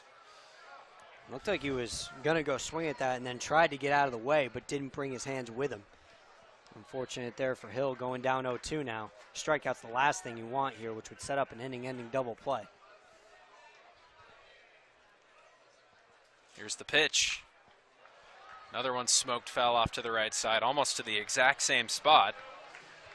Dugan just going right at him, just giving him the fastballs up in the zone. It's where Hill gets a little uncomfortable at times. Not afraid at all of getting hit. A conservative lead for McLean over there at first. 0-2 on the way. This one grounded to short. Run's going to score. They go to second for one. The throw to first is in time. They say he's out. Hill slams his helmet down, saying he's safe. It looked to me like the first baseman came off the bag, but regardless, the run's going to score. Regardless of if he came off the bag or not, to me it looked like Luke Hill beat it. Like, pretty convincingly. It's now the second time in this inning David Buck's had some trouble, it looks like, over there at first base. The umpires are going to converge and talk about this one. Bloomquist does keep his challenge. Sure, it's going to get used here, and it will. So they are going to review it. And the only way that play was even possible to happen is shortstop Owen Cobb took him a little bit to get the ball out of his glove, just making sure to get it nice and easily over to Bowser, and it didn't leave enough time for a relay. And Hill moves too well to take your time out there. I mean, it looked awfully safe up here, even more blatant, really, in my opinion, than the previous play that we saw with McLean. Yeah, not sure if what that was over at short. Definitely saw Cobb double clutch a little bit. Maybe had some trouble getting the ball out of the glove. But this is our second replay review of the inning. The bottom of the fourth here. It's been a long fourth inning. We had a 7-run top half from Stanford. Now 2 replay reviews here in the bottom half. Still only 1 out as of now. Could be 2.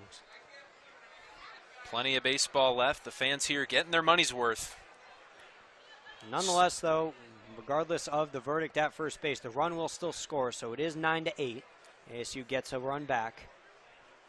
Very critical to not let a 7-run inning go unanswered. But boy, if you could get this call overturned, if you're Willie Bloomquist, you get Campos up to the plate, who is due, and you get the speedy Luke Hill at first. Definitely a chance to knot this thing up or perhaps take the lead. Looks like we have a final decision.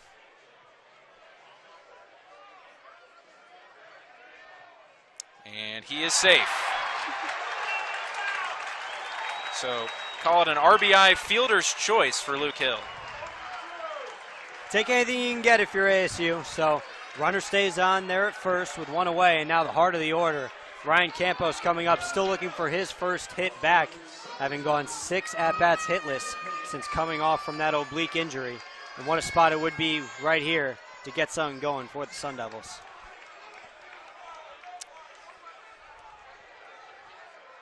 Tough inning for the first base umpire, David Buck. Getting 2 calls overturned. 1 call getting overturned in a game is a little tough to see, but 2 in an inning, certainly not the greatest look. Pickoff move to first and some sarcastic out calls from the There's fans. Some energy in the stands tonight, Hayden. And why not? Look at the score and look at the inning. Look at the matchup, yeah, nonetheless. So much on the line in this ball game. Big swing and a miss. Dugan dropped the curveball in there on him at 77 miles an hour. These Stanford pitchers have really shown the confidence to go with the breaking pitch on the first offering of each at-bat. We've seen it a lot tonight, and it's had ASU off guard. Really unconventional.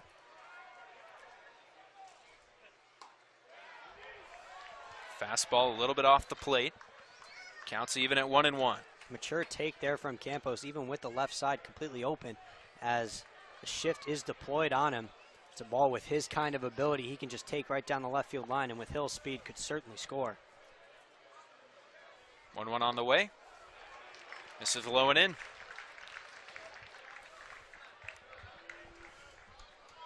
It's another somewhat exaggerated shift for Stanford. One man on the left side of the infield. They go shortstop shaded to the right of the second base bag, and they've got Bowser positioned on the outfield grass. Campos checks his swing, and home plate umpire Jason Benson says he went around. Looked like he held up a little bit. I would not have made the call myself if I were the home plate umpire, but Benson seemed confident enough to hand the second strike there on Campos. Now he's got to protect the plate. I'm sure David Buck was waiting on pins and needles to make that call.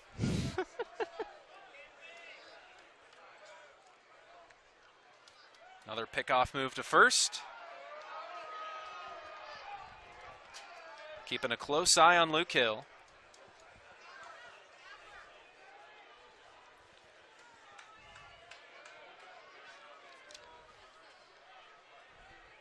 Hill's got some speed over there at first. 3 stolen bases this year.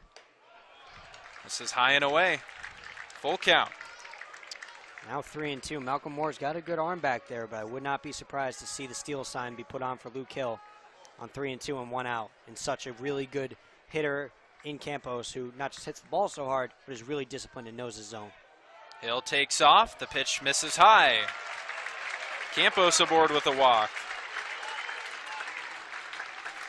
Sun Devils still got something cooking with the second baseman Luke Keischel coming up, who's homered in both at-bats tonight. And if you're Stanford, this is probably the last guy you want to see up right now. Like you said, 2 for 2, 2 home runs tonight.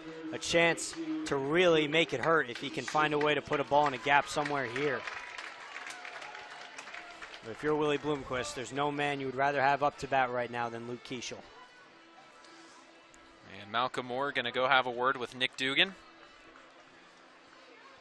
It appears there's a right-hander getting loose in the Stanford bullpen. So we'll see how long of a leash they give Dugan, as we're going to have a mound visit. We saw it last time when it was Matt Scott that got pulled from the game. It was a really long mound visit that ended with the pitching change. So maybe Stanford trying to get their guy in the bullpen some extra throws in before they bring him in to face Keischel, if that's the route they decide to go in. As warming up out there in the Stanford bullpen is Brant Pantzer, junior righty.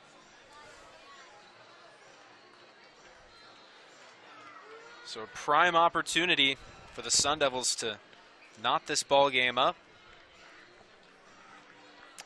As we're going to have a pitching change, it appears that'll be it for Nick Dugan, and it'll be Brant Pantzer on to replace him. We're going to step aside here on Pac-12 Insider. Cardinal leading 9-8.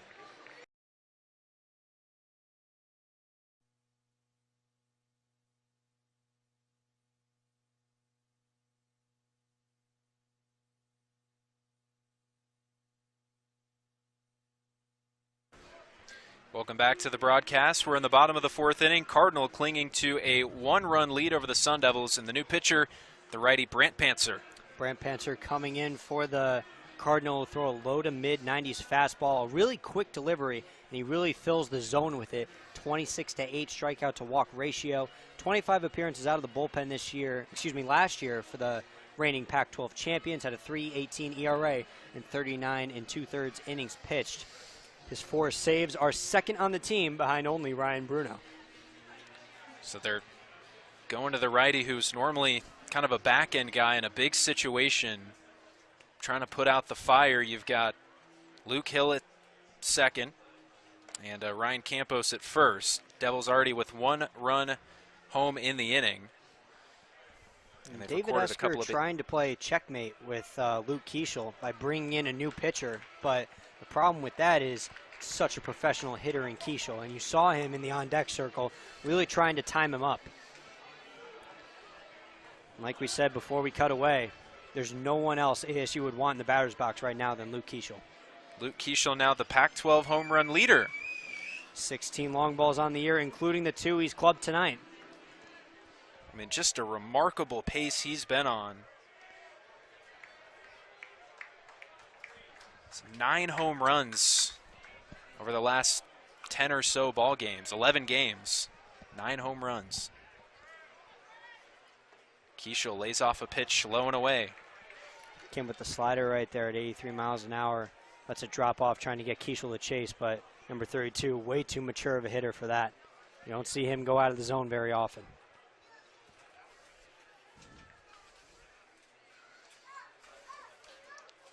One 0 on the way. Good take for Keishel. It's 2-0. Conservative leads out there from Hill and Campos. No reason to get too far off the bag with Luke Keishel at the plate.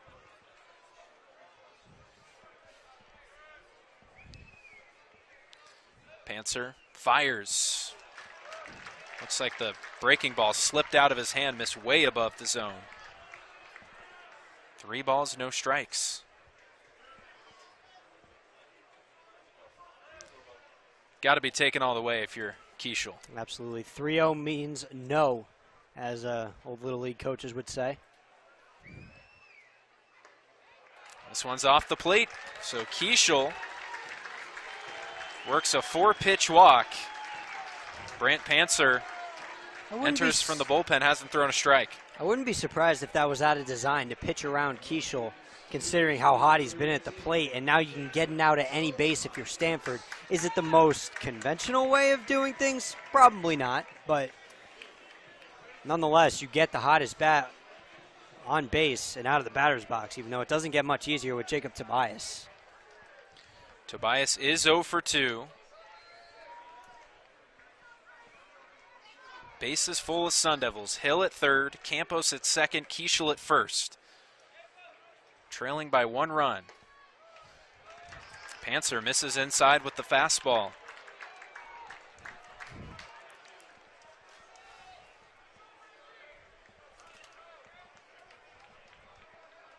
Base hit into the outfield, likely scores 2.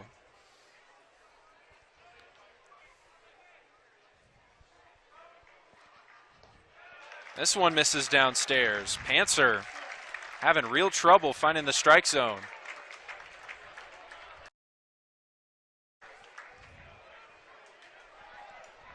Again, 1 out in the inning.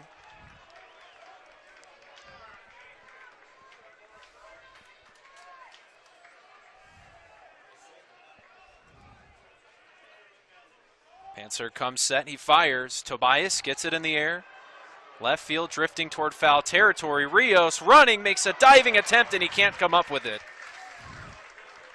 That's the second high foul ball he's gotten over there on the left field line that he hasn't been able to corral. We talked about how he came into Stanford as a catcher, still getting accustomed to the outfield position.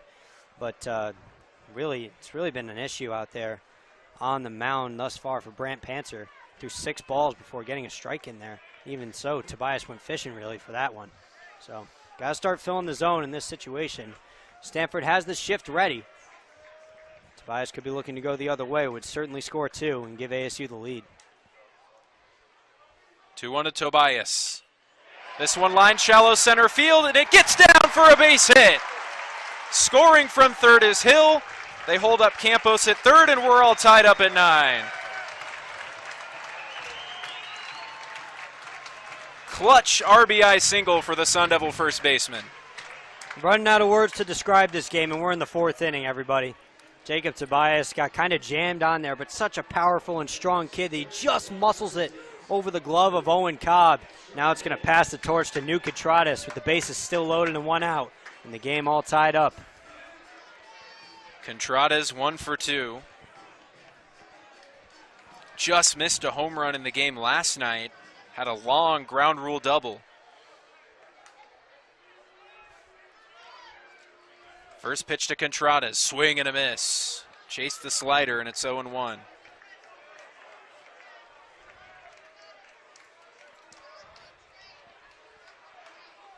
Already 18 combined runs in this game, 19 hits between the two teams. Contreras lays off, and the count's even. Funny enough, that last night was an 8-6 ball game that got played in less than 3 hours. And we're coming up on 2 hours, and we're in the bottom of the 4th. Hope you grabbed your popcorn. All kinds of offense. 1-1 on the way. Contreras fouls it back. Campos at third, Keishel at second, Tobias at first. Devils were at 1 point up by 5 runs in this game. Stanford scored 7 runs in the top half to get a 2-run lead, and the Devils immediately answer, tie up the ball game, a chance to take the lead. And that they do, and a good chance to get it with New Contreras in 4-12 this year with runners in scoring position. 1-2 pitch. Contreras staying alive.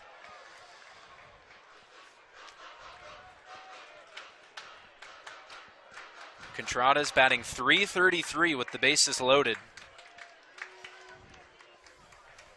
He's got 36 RBI on the season. Fourth most on the team, looking to increase it here. 1-2 on the way, and this one is chopped foul at the plate. Panther having to work. In there, New Contreras. One of the things that's hurt him this season is the plate discipline. He's really been going at a lot of pitches. Strikeout count is up there, but it's forcing these counts and making the pitchers work even more that he's gotten better of in recent weeks, displaying it right now. 1 ball, 2 strikes, 1 out. Swing and a miss. Contreras chases the breaking ball off the plate. That's a big out, number 2 for the Cardinal. Very big out right there for Brant Panther, and big for him to get that after coming in and surrendering the walk and the base hit. So now he's got the 2 outs and kind of forget about the runners on base a little bit and just attack the hitter. It's going to be up to Crenshaw to keep this thing going for the Devils.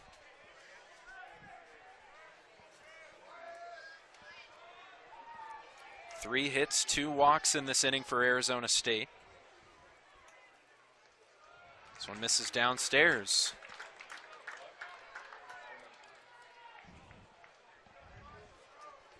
Very uncharacteristic to see Panther come out wild. Just 8 walks on the season. He's made 25 appearances.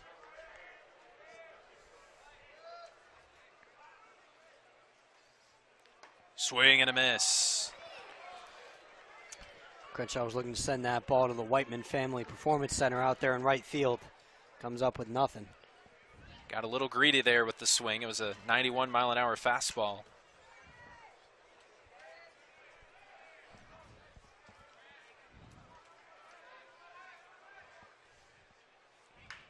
This one rolled over to first. Graham Fields on a hop. Steps on the bag for the 3rd out, but the Sun Devils tie up the ball game. It's 9-9. We're headed to the 5th on Pac-12 Insider.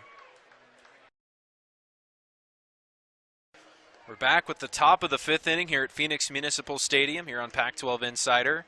Tie ball game, 9-9 between these two teams, and it has been all offense here tonight. Certainly a way to spend a Saturday night here at Phoenix Municipal Stadium. 18 combined runs on 19 combined hits through 4 innings of baseball.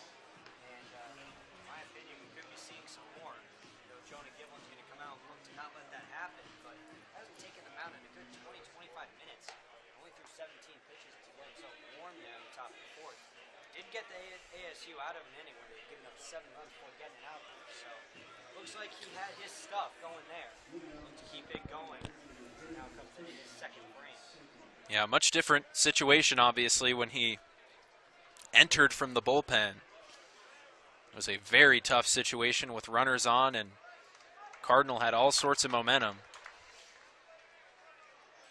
With that 4th inning ending for ASU, closed the book on Nick Dugan on the mound. Final line will read 5 hits, 5 earned runs allowed, 2 walks, 3 strikeouts on 45 total pitches, and bumped his ERA up to 8.50 on the year. Well, that's what the Sun Devils do. They hit opposing bullpens. They've done it all season long, and that continues here tonight. Well, they did it against Oregon State, the first real bullpen that they saw all year that came in as an elite unit. They scored a bounty of runs off of them, including a walk-off win. 2-2 the count to Jake Sapien, the designated hitter. Cardinal batted around in the 4th. So Sapien already his 3rd plate appearance. This one chopped over to short. Hills got it. Fires on to first for out number 1.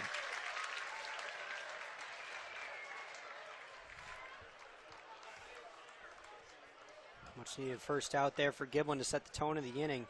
But Cobb acts as a double leadoff here for Stanford coming up right now.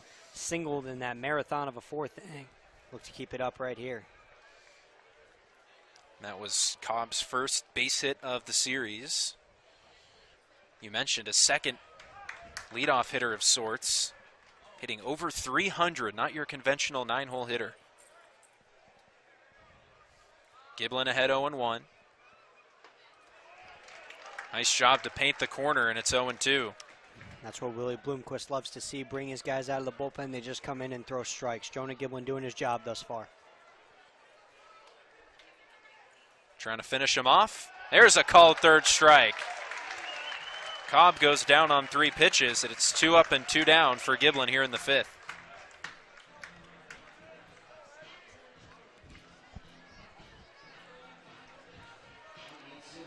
Couldn't have scripted it any better here for the Sun Devil pitching staff after tying the ball game back up to keep the momentum on your side. Jonah Giblin's been a real lifesaver thus far, but he's still got some work to do, and it doesn't get much easier now. It's Eddie Park stepping in for Stanford, 2 hits already tonight. Excuse me, 1 hit and a reach down an error back in the 2nd. Park came around to score in the 4th. There's a swing and a miss.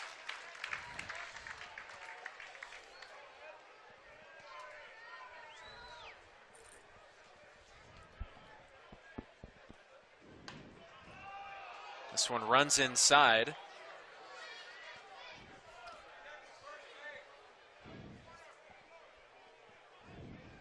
Giblin looking to make a nice 2-1 pitch here, bring a fastball probably on the inner half. This one hit sharply out to left. Crenshaw's got a beat on it, and that's the 3rd out. Cardinal go down in order. We're still knotted up at 9 as we head to the bottom of the 5th on Pac-12 Insider.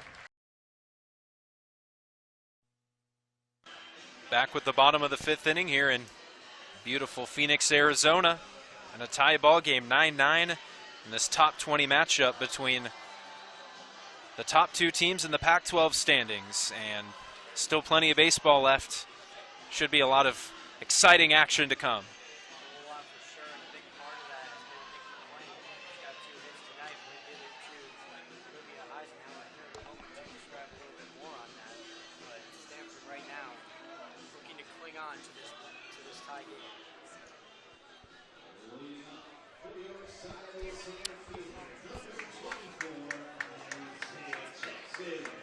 Isaiah Jackson set to lead it off for the Devils here in the 5th. 1 for 2, picked up an RBI double in the 2nd. Sharp grounder to first, and nearly an incredible stop at first, but it gets past his glove, rolls all the way to the wall in right field. Jackson aboard at 2nd with a leadoff double. Jackson hit it hard on the ground right there. It looks like Grant just lost his footing trying to come and get that. Just slipped out from under him. Ball goes trickling down the right field line. So leadoff double for ASU. And with that, we're going to send it over to... Never mind. So Jackson aboard at 2nd. Vu at 1st. Or Vu at the plate, excuse me.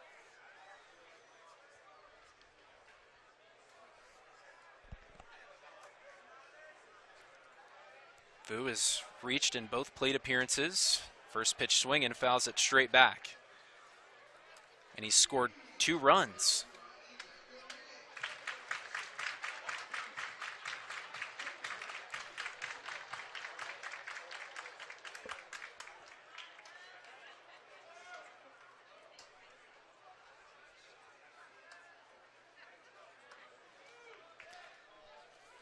Third baseman Tommy Troy playing in on the grass.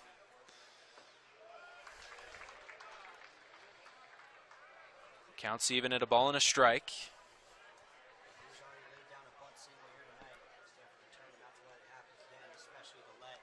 Jackson get over to 3rd and score on pretty much anything.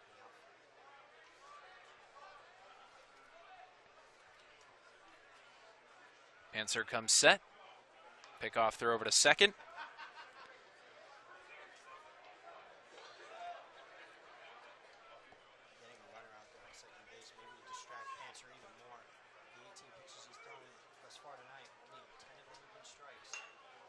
Vu with a tapper back to the mound. Pantsers got it, throws on to first for the out.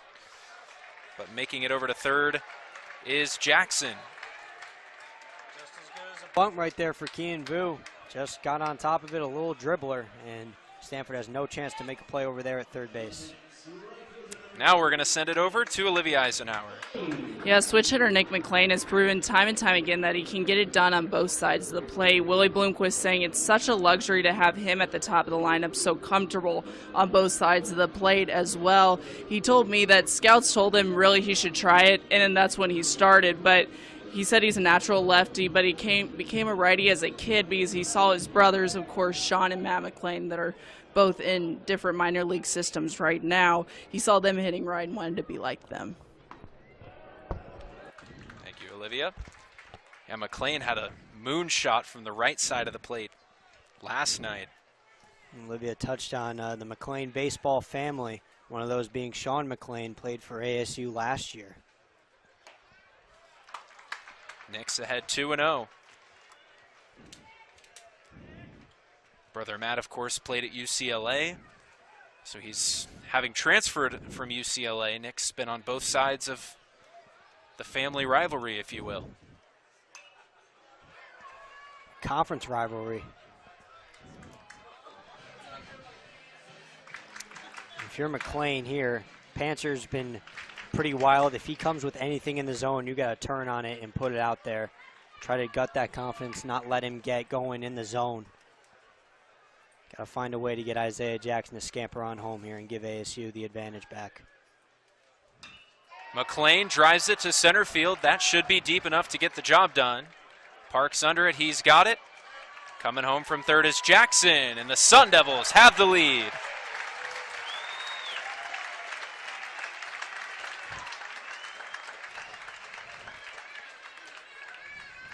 Really nice piece of hitting there by McLean. Even though he got under that ball, does exactly what you need to do. Just power it out to the outfield.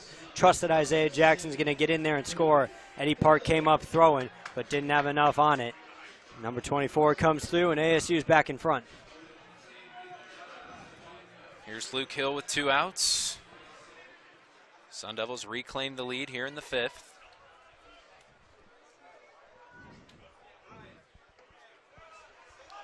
Panther fires in strike 1.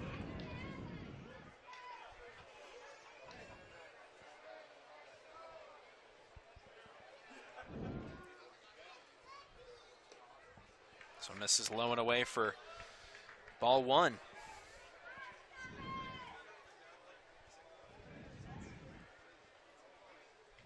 Sun Devil team trying to get back to their winning ways after suffering their first conference series loss in Eugene last weekend. Swing and a miss.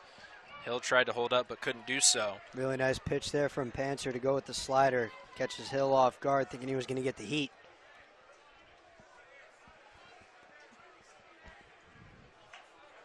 The 1-2. This one spiked. Moore's been having trouble with those balls in the dirt. We've seen 2 get by him already. Luckily for him, nobody on base. Come back to hurt him on that one, but Stanford will send up Tommy Troy, Carter Graham, Braden Montgomery in the 6th. Swing and a foul tip into the mid of Moore for the 3rd out, but the Sun Devils get the lead right back on a sac fly, courtesy of Nick McLean. It's 10-9 as we head to a break on Pac-12 Insider.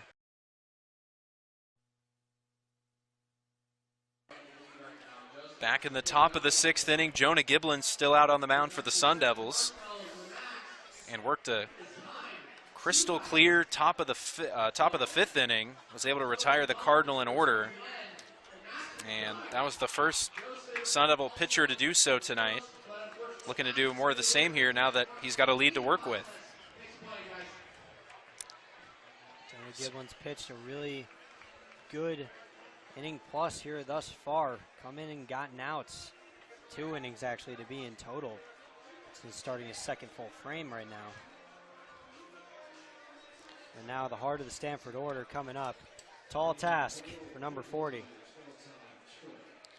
So Tommy Troy, 2 for 3 on the night, 2 extra base hits, and 2 RBI.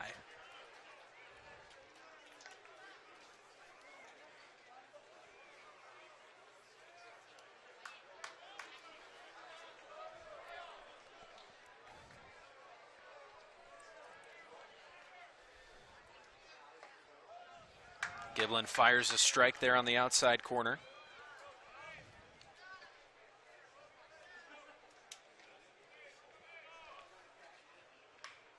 Little check swing roller, and it's going to stay fair. Tobias can't get a glove on it. Troy's headed for second.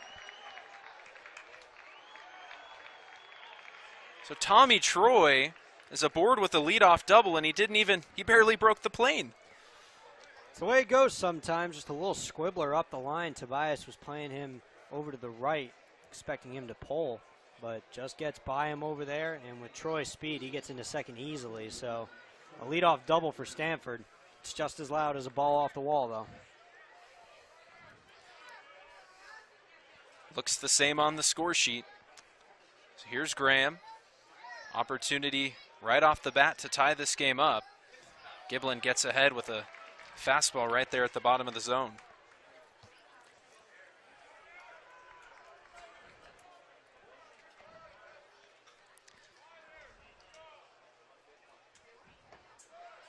Oh, 0-2. Giblin likes the fastball downstairs, at least in this at bat. Getting ahead on Graham here quickly is Giblin. Can't mess around though here on 0-2. Hard hit to short, and Hill can't field it cleanly. This one rolls into center field. They're going to wave Tommy Troy. He's going to score, and making it into second is Graham. Ball was hit really, really hard over there at Hill, and he let the ball play him, taking the step back to try to knock it down. It kind of takes a hop off his ankle, it looked like, and just squirts away far enough into center that allows Troy to come around and score. So just like that, we're all tied up once again. It's 10-10. That was going to be tough for Luke Hill. That ball was smoked. Love to see the exit velocity on that one. Here's Montgomery.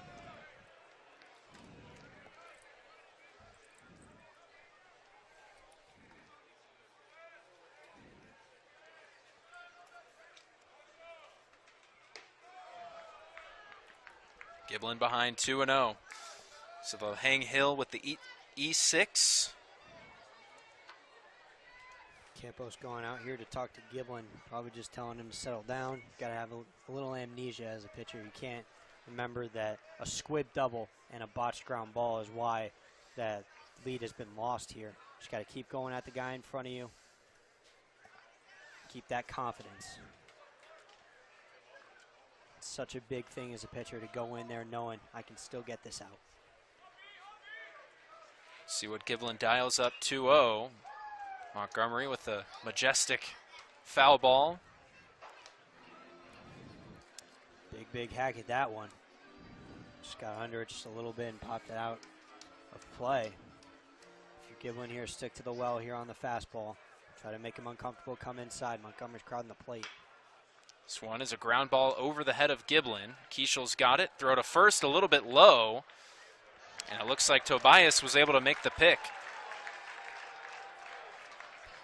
Keishel kind of had to rush the throw a little bit, seeing how Montgomery was burning it up down the line. Luckily for him, Tobias was able to save him from spiking it. Now Giblin going to need to find a way to get a strikeout right here of Alberto Rios, who we talked about has been the hottest hitter really in this Stanford order, but 0 for 3 tonight, looking to break through in a big way.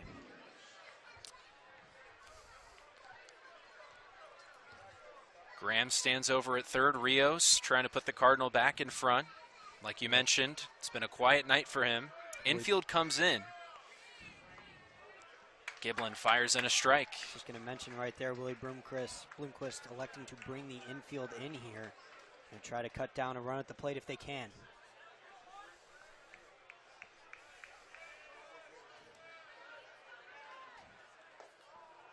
Downstairs, Giblin has pretty much exclusively tried to live at the bottom of the zone.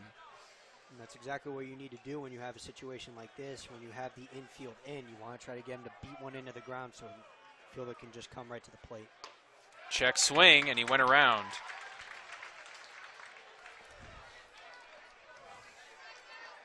Well, you said it. Jonah Giblin could really use a strikeout right here.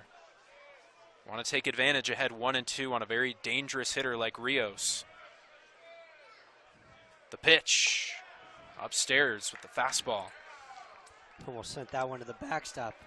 Kind of crossed up Campos there as that fastball sailed a little high, but able to find the glove of number 17 back there. Strikeout would be so huge for Giblin here. The 2-2.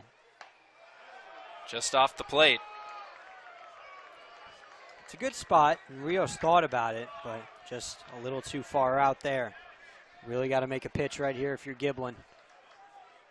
Another very patient at bat by these disciplined Stanford hitters. 3-2 swing, and it's a base hit into center field. And Rios puts the Cardinal back in front. It's 11-10. Great at bat there by Alberto Rios. Came into it 0 for 3 on the day, not having the kind of night he wanted. Able to fight off some pitches, take some as well to run that count full. He got his pitch over the middle and does exactly what he needed to do with it. Shoots it right back up the middle. Stanford now back in front. But if this game has shown us anything, 1 run is not going to be enough insurance for them to hold on. So with that, 7 different Stanford hitters have an RBI tonight. Wow. Moore first pitch swinging. It's a pop-up, foul territory. Under it is Contradas, and he's got it for out number 2.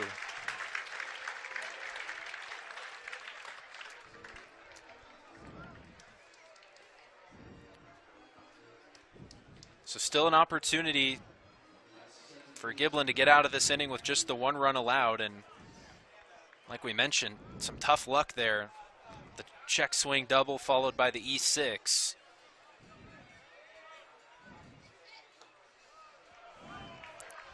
Gets ahead 0-1 on Bowser. And it is unfortunate for Giblin because for the most part he's done his job, just filled the zone and gotten outs. It's just a check swing double and an error over there at shortstop by Luke Hill that's let the lead get away from him. You can see him a little bit, getting a little frustrated on the mound. Missed his spot right there, and that's the last thing you need right now if you're ASU. Giblin has given the Sun Devils the longevity they've needed here, 2 2/3 innings, looking to finish it out here in the 6th. This one fought off to the right side toward the Devil deck and onto the roof of the Malone hitting complex. So Giblin a strike away. Wouldn't expect anything hard right here to Bowser. Such a great fastball hitter. Look to go probably with a breaking ball, slider, away, far away. Fastball nearly gets away from Campos again. Had to come out of his stance. When he's tried to throw that fastball for a ball, try to get the Stanforders to go for it, they have not been biting. And it's mostly because of the fact that they haven't really been competitive pitches. Giblin got to bring that fastball more towards the zone, a little bit more enticing for these Stanford hitters to try to take a hack at. Giblin comes set. The 2-2. Again, another take upstairs. You don't want to lose Bowser right here, especially with Jake Sapien on deck. He's got 2 hits tonight, including a solo home run back in the 2nd. And Alberto Rios, he can fly. He'll be going with the pitch. Here's the payoff pitch. This one grounded to second. Keishel's got it, and he doesn't. Out of his glove. And aboard at first is Bowser. In at second is Rios. Not sure how close that play would have been. Bowser's a pretty fast runner, and he got that off the end of the bat, just a little squibbler, and it was deep in the hole as Keishel was playing double play depth there. Tried to get to it, and he did. Just balance kind of took him off there. Left without the ball. It is ruled an infield single for Drew Bowser. That was going to be a tough play moving to his left. Giblin misses upstairs to Sapien.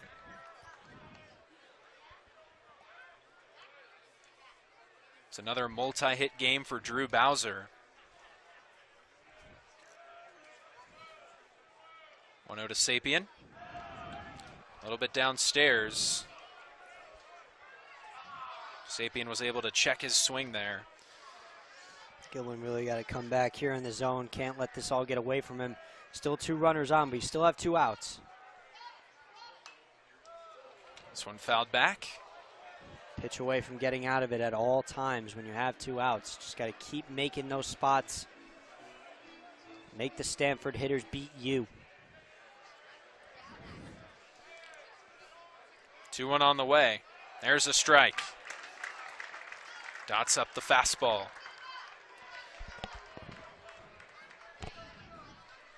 So you got Rios at second, Bowser at first. 2 outs. Here's the pitch. This one is rifled foul off to the right side.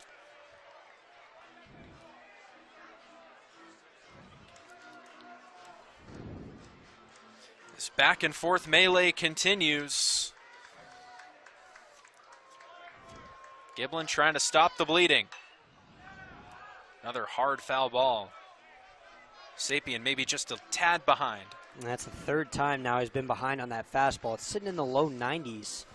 Maybe Sapien is just waiting for that breaking ball for Giblin to throw on him. Stick to the hard stuff right here if you're number 40. Sapien, ground ball to second. Kieshel's got it. He steps on the bag for the out, and that'll end the inning. But not before the Cardinal reclaim the lead. It's 11-10 Stanford. We'll step aside heading to the bottom of the 6th on Pac-12 Insider.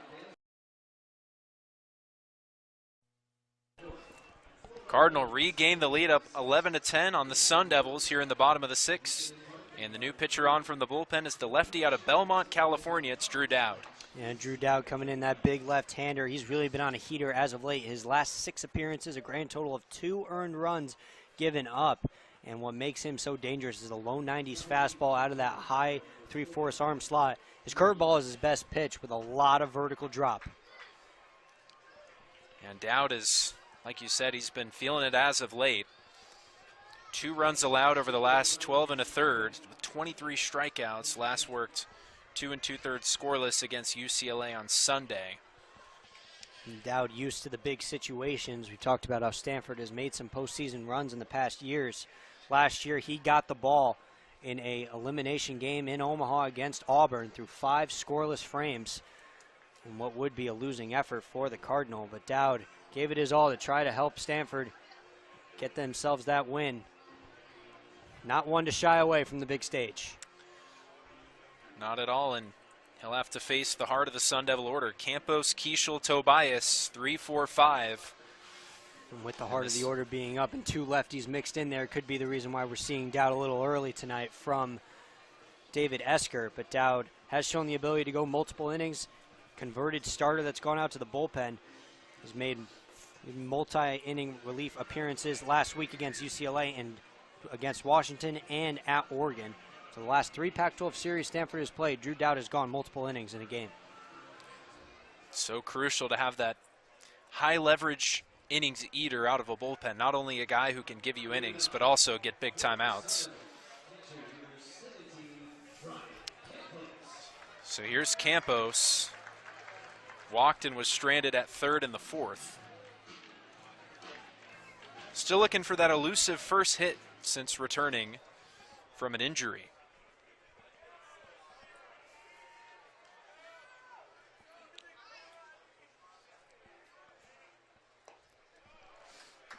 Breaking ball off the plate. With Dowd coming in, that'll close the book on Brant Panther. 1 2/3 innings pitched, 2 hits allowed, 1 earned run, 2 strikeouts and a walk issued on 30 pitches. 2-0 the count. That time a fastball. Worth noting right now that Matt Scott, Nick Dugan, and Brant Panther, the 3 Stanford pitchers we've seen tonight, all threw an inning and 2/3 before they were taken out.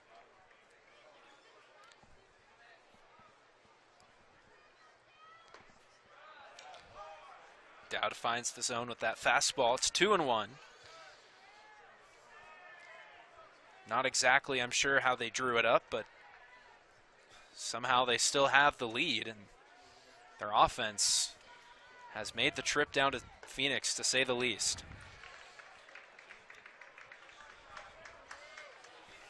And Dowd, against these lefties, will try to work that outside side of the plate with his breaking stuff because it moves so much. It looks like it's coming in on you before it breaks at the last second.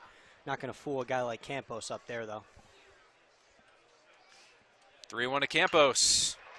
Gets it into left field, and it drops in front of Rios for a base hit. So Campos back in the hit column. And Gets a leadoff man aboard for Luke Keischel. Very nice sight to see if you're Ryan Campos. Been almost over a month since he last got a base hit. Sitting out those games with the oblique injury, going hitless last night. Now back in his groove after a walk in his last at-bat. Back in the fourth, now a base hit in the sixth. It's a tying run on base with nobody out in the sixth for Luke Keischel. Keischel 2 for 2 with a couple of home runs. Walked his last time up. Dowd fires. This is inside there with the off speed. That ball really makes some cut horizontally as much as it does vertically. Sun Devil hitters really going to be challenged with their plate discipline up against big Drew Dowd.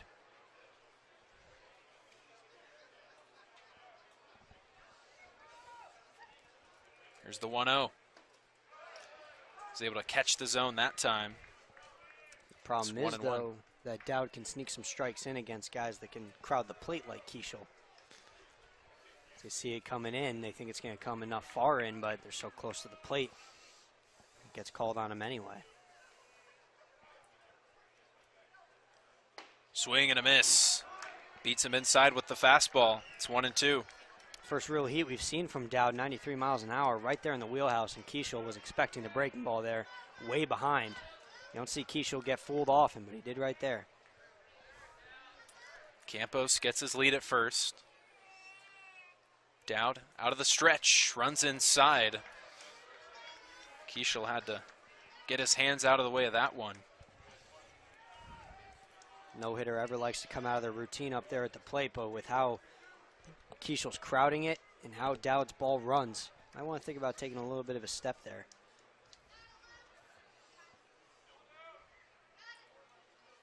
Here's the 2-2. This one in the air, deep left field.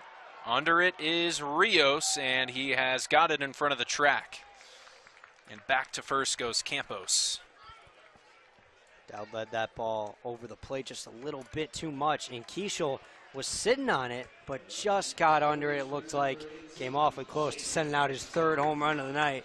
Instead, it's just a loud fly out, and a big first out there for Drew Dowd. Here's Tobias, 1 for 2. Picked up an RBI single back in the fourth.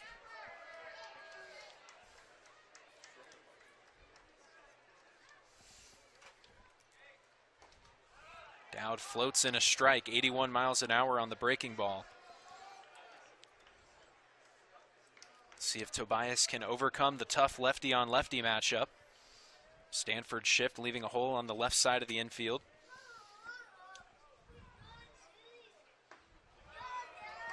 '93 catches the zone. Dowd ahead 0-2. That one was put right over the plate there for Jacob Tobias. Surprising not to see him take a hack at that one.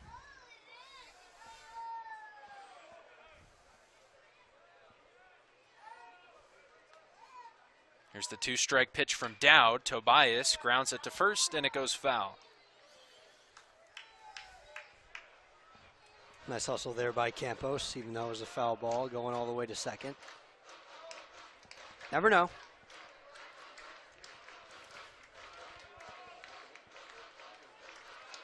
Well, and this is about the point in the ballgame where Jacob Tobias has delivered. It's the second and third time through the order that he's really been successful this season. Lays off a pitch, and taking off for second is Campos, who's aboard without a throw. Campos' third stolen base of the year, and a little surprising to see him go there in this kind of situation, but it looked like Malcolm Moore still had a pretty good chance to throw him out, but ball was in the dirt, couldn't handle it enough. Dowd checking on Campos over at second.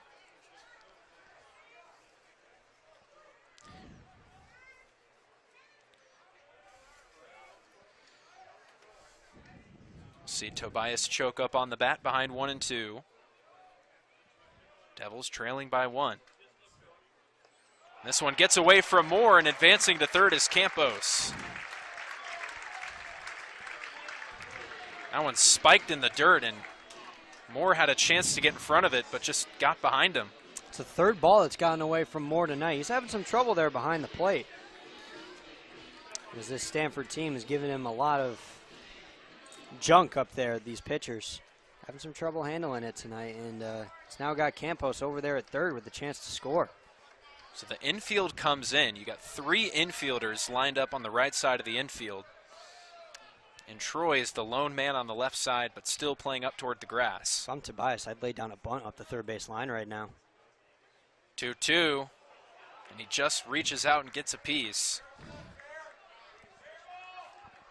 Tobias may not be the greatest bunter, but you look over at the field right now. Tommy Troy is the only man on the left side of the bag, and Ryan Campos is getting a very aggressive lead, not being held on. If Tobias can just lay one down, hard to imagine that Campos would get thrown out. Could be a tough ask with 2 strikes, but still could be a possibility. Tobias looking to drive that run in from third, and this one is smoked foul. Just got behind that one. Dowd trying to take him to the outside half of the zone, and that's where Tobias wants to see it right now with the shift on. Just try to put one through the left side and get Campos home. Fortunately, just a little bit late on that one. It looked like it would have been a ball. Instead, it's another foul. 2-2 to Tobias, swing and a miss. Chase the slider. And that's a big out number 2 for Dowd. It's a gorgeous pitch right there from Drew Dowd, and a really, really big spot to have it to get such a dangerous hitter like Tobias out. Now the infield can go back to playing straight up. Just focus on getting out. Don't even have to worry about the runner on third. Still a very dangerous bat, and the righty New Contradas at the plate. Campos, the tying run over at third. 2 down in the inning.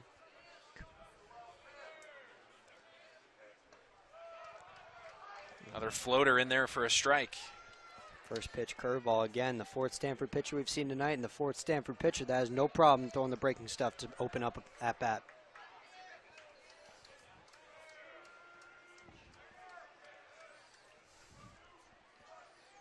Dowd set to throw his 20th pitch of the inning. Really nice breaking ball. Tried to backdoor it, but just a little bit off that outside corner. Contradas 1 for 3 tonight. A single and came around to score back in the second. Struck out in both plate appearances since, looking to change his fortunes and get this game tied up. Runs inside. 2-1. If Contradas can hit it right back up the middle, again with Stanford playing straight up, that'd get the job done.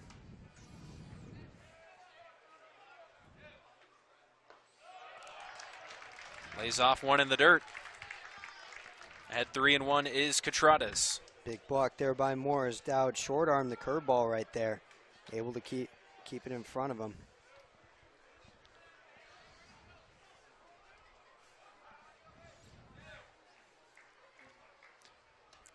This one is off the plate, ball 4. 2 out walks at Contradas, puts runners at the corners, still with 2 down for Crenshaw.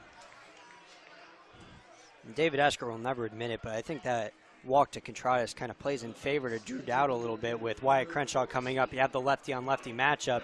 It proved a lot of trouble for Jacob Tobias. See how Crenshaw handles it. Maybe a little bit of a pitch around there.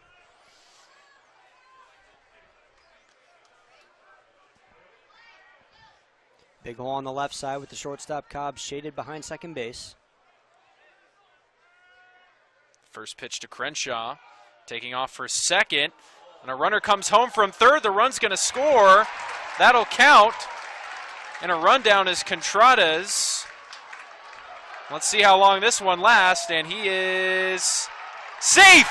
The tag was missed. Contradas somehow, some way, gets out of the pickle. The run scores. We're tied. You got a runner in scoring position. My goodness. As if the score didn't tell you it enough, that just shows you this is a Little League game now at this point, folks. The score's getting run up. We're getting pickles. Really phenomenal base running, heads up base running by New Contradas to get off of first base and force the throw from Malcolm Moore, allowing Campos to come home. Owen Cobb didn't realize that even if he were to tag Contradas out, the run still would have scored. Tried to go get Contradas, and the freshman beats the pickle to get into second, and now Wyatt Crenshaw's got a chance to drive in the go-ahead run. Here's the 1-0. Swing and a miss. And if you're Moore, you see a lot of catchers pump fake right there. I'm not sure. He must have thought he had Contradas, but it was a short throw, which allowed that run to score from third. In that case, if you're Moore, you really just need to run at Campos. Let Contradas take the base. You can't worry about him in that situation. Fastball way outside. It's a freshman mistake there from Malcolm Moore, letting the chaos happen. So we are once again all tied up.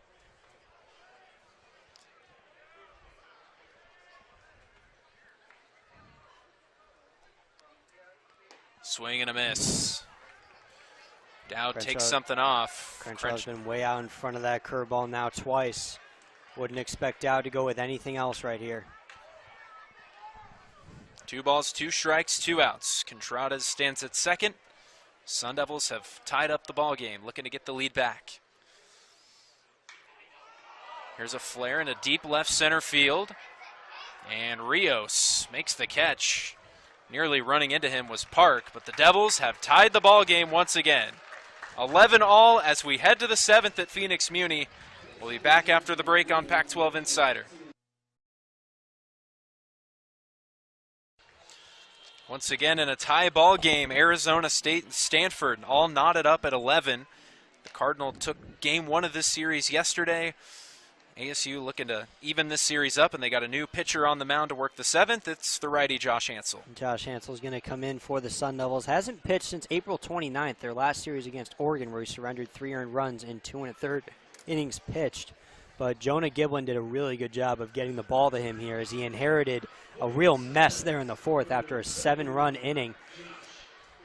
Kept Stanford from scoring anymore, only allowed 2 more runs in 3 innings pitched to keep this game close. A very heroic effort from Jonah Giblin out of the bullpen that could go overshadowed tonight, depending on how these final 3 innings and possibly more go. Yeah, if you take a look at the work he did, you look back to the 5th inning when he was able to work a 1-2-3 and really slow the momentum after Stanford had scored 7 in the previous. Granted, he did give up 2 in the last inning, but like you mentioned, a nice job to give Bloomquist some length back there. It's hard to believe that in a game where Stanford scored 11 runs through 6 innings, ASU's only gone through 2 pitchers. If you're Willie Bloomquist, you'll take it. Now it's a war of attrition. Well said. At the very least, the bullpen should be relatively fresh for tomorrow. The Devils had to use 5 pitchers yesterday. Here's the first pitch, and it's swinging a foul ball off the bat of Owen Cobb. One thing go ahead. One thing that's going to go unnoticed here for Giblin, not a single walk issued, no free passes. Something Willie Bloomquist loves to see. This one fouled back. It's 0-2. Yeah, we talked about it in the open when you're playing a team like Stanford, and even across the way with Stanford playing Arizona State. Can't give up free runners, errors, walks, hit by pitch. Another foul ball. And Giblin, for the most part, lived in the zone and was able to have a successful outing.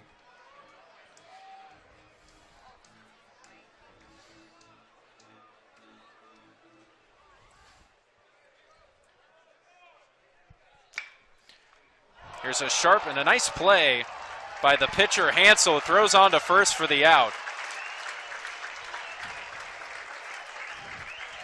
That ball was seared off the bat. And somehow, some way, the Devils get a first out here in the 7th. You'll take it any way you can get it.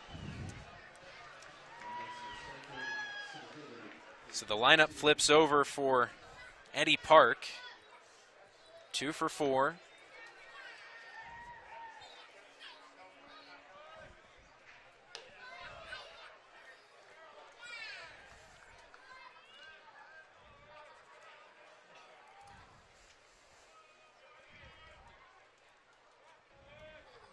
Kicks, he deals. Off speed a little bit downstairs. 2-0 the count on Park.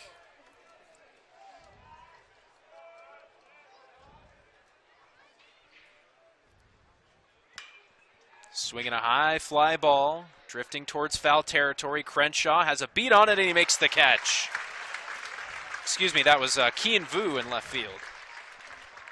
Just exactly what you needed out of the bullpen if you're Willie Bloomquist. 2 quick outs out of Josh Hansel. Job's not done, though, with Tommy Troy coming to bat.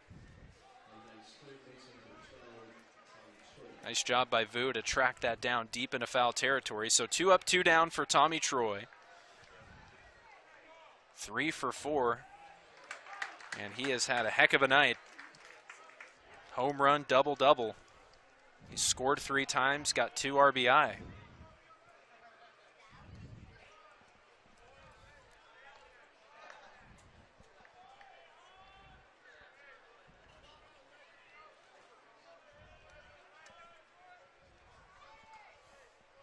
One on the way.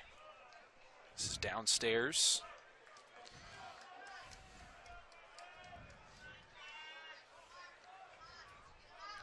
Still see movement in the Sun Devil bullpen, so we'll see if this is a 1-inning appearance for Hansel. It's now 3-1. Hansel's made some starts this year, so he's got the ability to go long, but Nolan Lebemoff and Owen Stevenson you see on your screen throwing out there. And there's a called strike. Tommy Troy was headed to first base. It's not Got going a to full win you. count. It's not going to win you much favor with the home plate umpire. Wouldn't be surprised to see the zone expand a little bit here. 3-2 on the way. Here's a high fly ball, deep center field. Going back is Jackson at the wall. He leaps and he makes the catch. Isaiah Jackson. Another highlight for the reel. We're still tied at 11, headed to the bottom of the 7th on Pac-12 Insider. Drew Dowd on for his second inning of work. Arizona State, Stanford all knotted up at 11 here in the bottom of the 7th inning, but Isaiah Jackson is a big reason why this game is still tied. He just robbed Tommy Troy of his second home run of the ball game. And it just doesn't, I mean, you cannot get any better than Isaiah Jackson in center field. That's the 4th home run Isaiah Jackson has robbed this year, and he is a freshman out there. He's going to come to the plate now, and I'm sure he's going to get a big hand from the Sun Devil crowd. But Isaiah Jackson as a freshman has put on such an impression in this Sun Devil baseball community. There is so much excitement around this kid, and a play like that is exactly why. Isaiah Jackson really has the future of this program in his hands. He's now going to look to give his team a start here in the bottom of the 7th. And he has already won over the hearts of Sun Devil Nation. Swing and a miss there. I mean, whether it be a home run robbery, a clutch home run, you go back to the walk-off grand slam. Just so many incredible moments in this phenomenal freshman campaign for the lefty out of Vail, Arizona. It's truly a treat to think that he's got another year, maybe 2, of college baseball in him. Behind 0-2. Dowd deals, swing and a miss. Chased a slider in the dirt. Moore's going to throw over to first. And a low throw. Graham was able to corral it. Step on the bag to complete the strikeout. Good first out there for Drew Dowd to take away the momentum that home run robbery takes. So here's Kian Vu. And we're going to send it over to Olivia Eisenhower. Yeah, like you guys have touched on, these are 2 very traditionally rich programs in Arizona State and Stanford. One of the traditions at Stanford that Mark Marquez, the former Stanford head coach of 41 years, instilled in this team, and it's the only team in Stanford to do this, is they are required to show up to breakfast on the road in polos, and also they are required to travel in suits. So if what's on the line isn't enough, they also get to wear sweat sets if they win these series on the way home. So that could be also an additional incentive for them. Thank you, Olivia. I like that. A little incentive. Series win. You get to travel little cozy. Just to impress. Tell you what, Drew Dowd is going right after Keen Vu after he struck out Jackson on 3 pitches. He's got his best stuff tonight. You can really see it. Really just locating that curveball really well. Got him. 2 up, 2 down, 2 strikeouts for Dowd here in the 7th. Exactly what you need after losing out on what looked like a go-ahead home run from Tommy Troy. It was a 7th inning go-ahead home run that came back to bite ASU last night. Alberto Rios took it 3-run homer out to left center, which gave Stanford the lead that they wouldn't relinquish. As now it's going to be Nick McLean as the lineup turns over. Looks like Willie Bloomquist is going to give him a word of advice over here before he sends him up to bat. What do you think he's telling him? Have an at-bat. Just run this pitch count up. Drew Dowd's up at 35 pitches. He's gone multiple innings before, but Willie Bloomquist said last night how desperately he did not want to see Ryan Bruno again, the closer for Stanford that came in throwing 100 last night. That was impressive, and Isaiah Jackson was also talking about it after the game. That was the first time he'd seen triple digits in a live game, so that is some serious velocity, and you really, if you're Arizona State, prefer not to have to face that. First pitch to McLean, runs inside. 94 miles an hour on that fastball. Really comes in hard for a switch hitter like McLean. Olivia touchdown, a natural lefty. See what he's got from the right side. One was just painted on the inside corner. Sent a home run out from the right side last night off of Quinn Matthews. 1-1 on the way. Swing and a miss. McLean out in front. It's 1-2.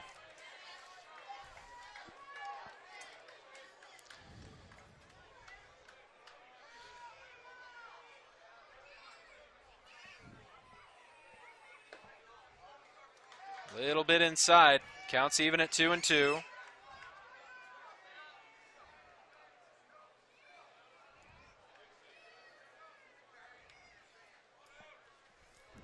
Dowd trying to put the Devils down in order. This one spiked in the dirt. Count is full. If you're Nick McLean here, just look to protect the plate. Anything close, you got to take a hack to foul it off. Just be annoying. Make Drew Dowd work. Try to get a new arm out there for the 8th, if at worst. Here's the payoff. McLean sends it deep to left field. Going back on it is Rios, and he makes the catch. So for the first time in this ball game, we get a 0 in both frames. We're still knotted up at 11 as we head to the 8th on Pac-12 Insider. They play the fight song at Phoenix Municipal Stadium. We're in a tie ball game, 11-11 between 7th-ranked Stanford and 20th-ranked Arizona State. New pitcher on for the Devils is the righty Owen Stevenson. Owen Stevenson coming on here for the Devils, a converted starter. A transfer from the University of San Francisco has come in here to Tempe and been a real lifesaver at the back end of the bullpen, securing a couple of saves throughout the season, 4 to be exact. And him being a converted starter gives him the ability to go multiple innings, a lot like Drew Dowd that we saw for Stanford. And Stevenson can really come at you. He'll throw that fastball in the upper 90s. And he will have his work cut out for him facing Carter Graham, Braden Montgomery, and Alberto Rios. 3, 4, 5 in the Stanford order. So the heart of the lineup coming up, and Carter Graham, who's already extended his hit streak up to double digits tonight, will lead it off. He had a 2 RBI double back in the 4th. He also scored in the 6th after reaching on an E6 by Luke Hill. And if you're Stevenson, you're going to have the edge against these guys because this Stanford lineup, they played 7 innings already, well over 3 hours. Owen Stevenson's just coming into the game. He's going to be a lot more fresh. Just really got to fire that lively fastball in. It comes in the upper 90s. We've seen it hit 97 before. If he can hit that consistently, it's going to blow it by this Stanford team, who may be a little fatigued from what was a long game last night, now a slugfest here on Saturday. And a much different look from the Sun Devil pitching staff tonight. Yesterday, you had the left-hander Timmy Manning. You know, you got the sinker baller Jonah Giblin, and then today you're getting a lot of hard-throwing right-handers. We saw Curtis, Hansel, now Stevenson. Here's the first pitch to the Stanford first baseman. It runs inside. Looks like Owen Stevenson tried to run a cutter in there, but didn't get the right release on it, and it fell off inside.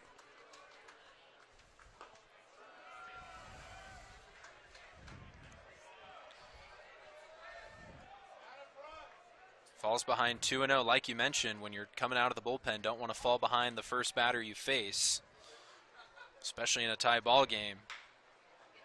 This one chopped foul down the third base line. Well, Scott, this game really has had it all.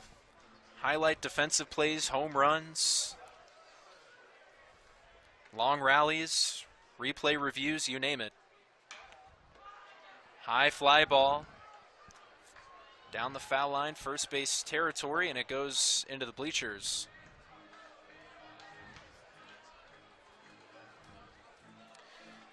So after falling behind 2-0, a little aggressive for Graham to swing at the next two pitches and even up the count. Trying to jump on Stevenson, not let him get that confidence going and get himself in the at-bat. It's a veteran move from Graham to come out swinging. The 2-2. Graham just reaches back and fouls it. Count remains 2-2. Really cool thing that I've noticed here throughout the game. It may be 11-11. We're coming up on 3 hours of game time here. Not many people have left. Hard ground ball into center field for a leadoff single. So Graham is aboard for the fourth time. And there's the downside of throwing so hard if you're Stevenson, because you're supplying the power up there, giving in that 96-mile-an-hour fastball, but it's over the plate. All Graham really needs to do is just get the barrel around to it, and it's going to shoot right off the bat. Switch hitter Montgomery batting from the left-hand side.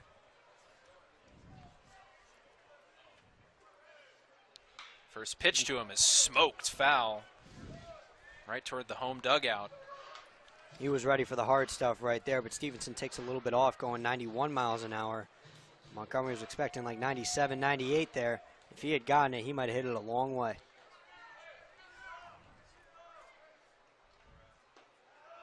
That one runs inside. So if you can tell Montgomery's geared up for the fastball, you break off the off-speed pitch next, I assume? Most likely, I would say.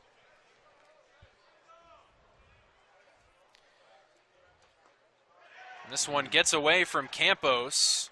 Did go with the off-speed, but making it up to second is Graham.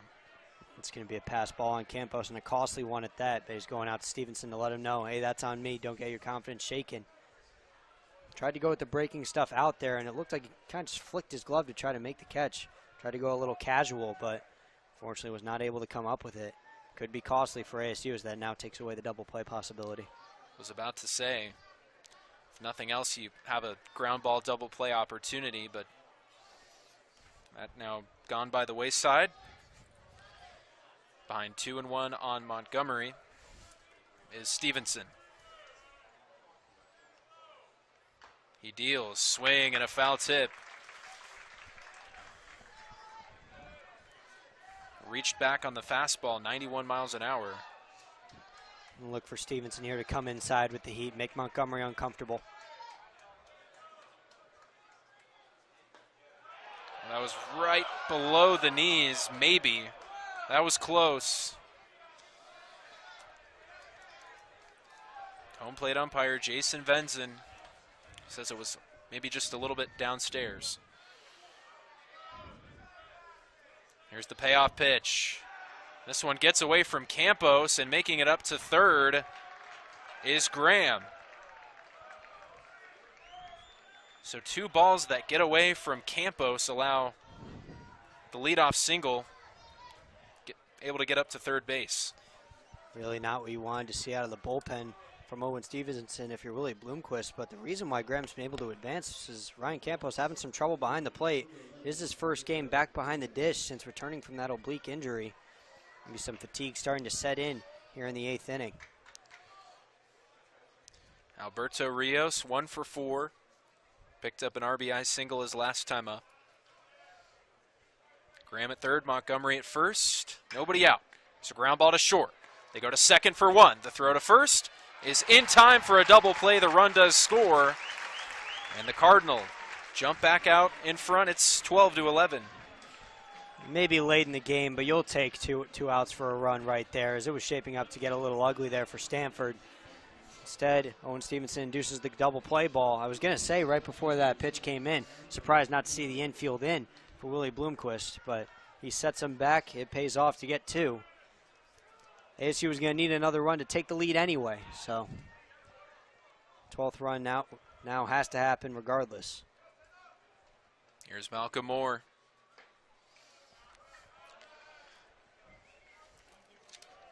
Moore has yet to record a base hit in this series, though he has gotten aboard twice via the walk, once today, once yesterday.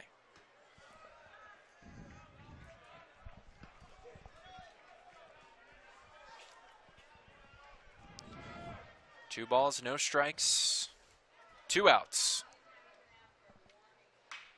Swinging a drive, left field, and it does stay fair. That's going to be extra bases for Moore. Kicks around there in left field for Vu, and it's a 2-out double for the Stanford catcher. Big knock from Malcolm Moore there to get off the schneid a little bit, as you said. Yet to record a base hit in the series. Gets one right there. Now threat right back on for Stanford. Here's Drew Bowser, who has had a phenomenal series to date. 2 hits today, including a 2-run shot back in the 4th. Also had a couple of base hits yesterday.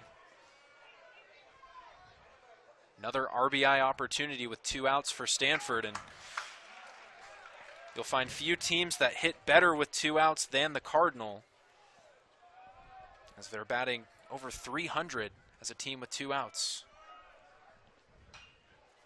This one fouled back.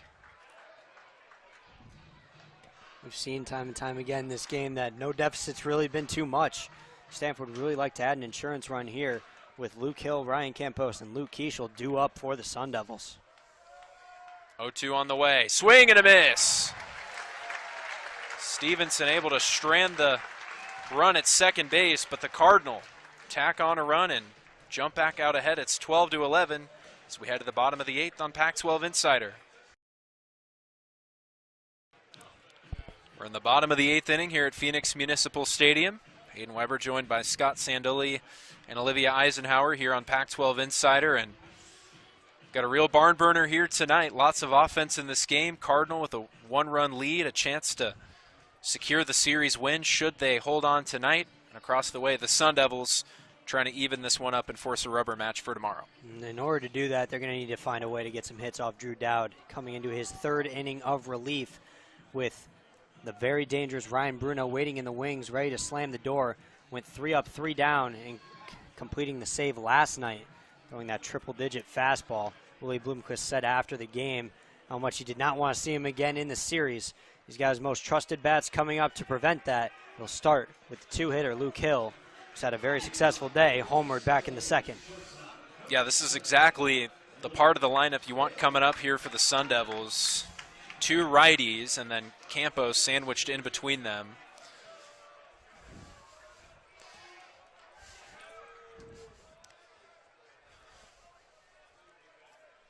First pitch to Hill. Catches the zone for strike 1. Yeah, Drew Dowd has entered this game and has really quieted the Sun Devil bats down. Held them off the board for the first time since the 1st inning in the 7th.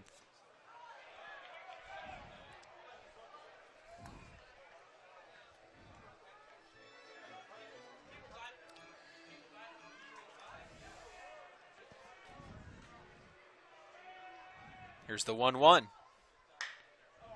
Grounder to short. Cobb's got it. On to first for the out.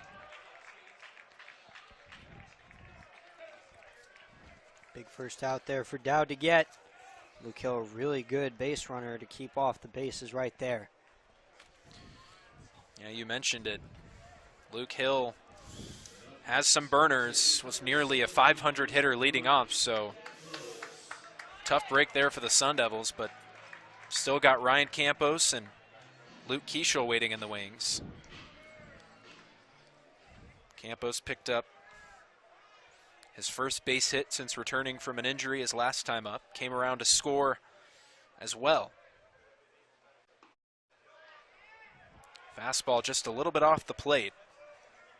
It was close. Moore tried to frame it up. And Campos' approach here, just got to go nice and easy. Let Dowd come to you. Really good plate discipline he has. Make him make a pitch. This one finds the zone. Counts even at 1 ball and 1 strike.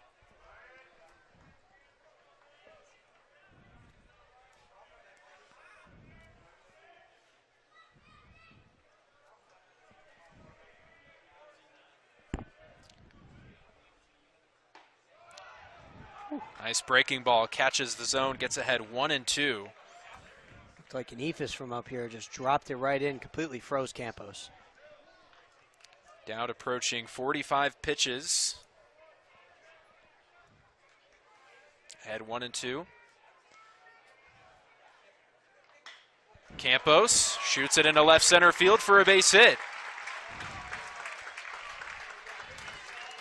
Second base knock of the night for the Sun Devil backstop, and he's aboard for the 3rd time tonight. Beautiful piece of hitting there by Ryan Campos, letting that curveball get deep on him and punching it to the left side where there's nobody there on the shift.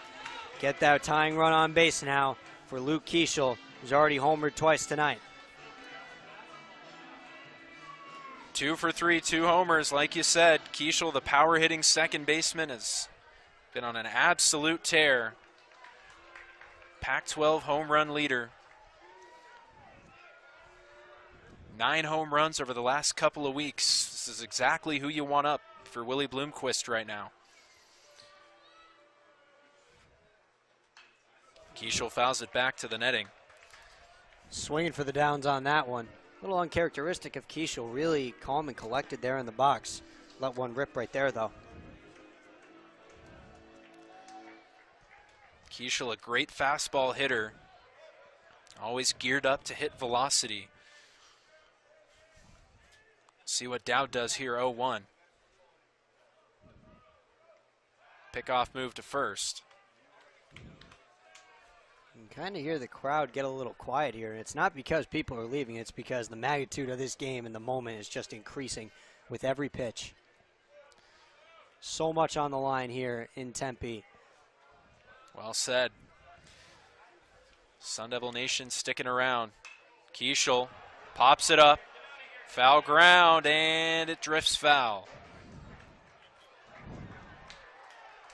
Nice catch over there. Very good catch.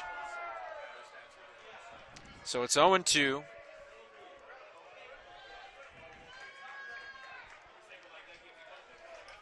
Got to avoid the double play at all costs, but Keeschel just try and stay alive here. Tobias waiting on deck. Another pickoff move to first. Maybe just a little reset there for Dowd.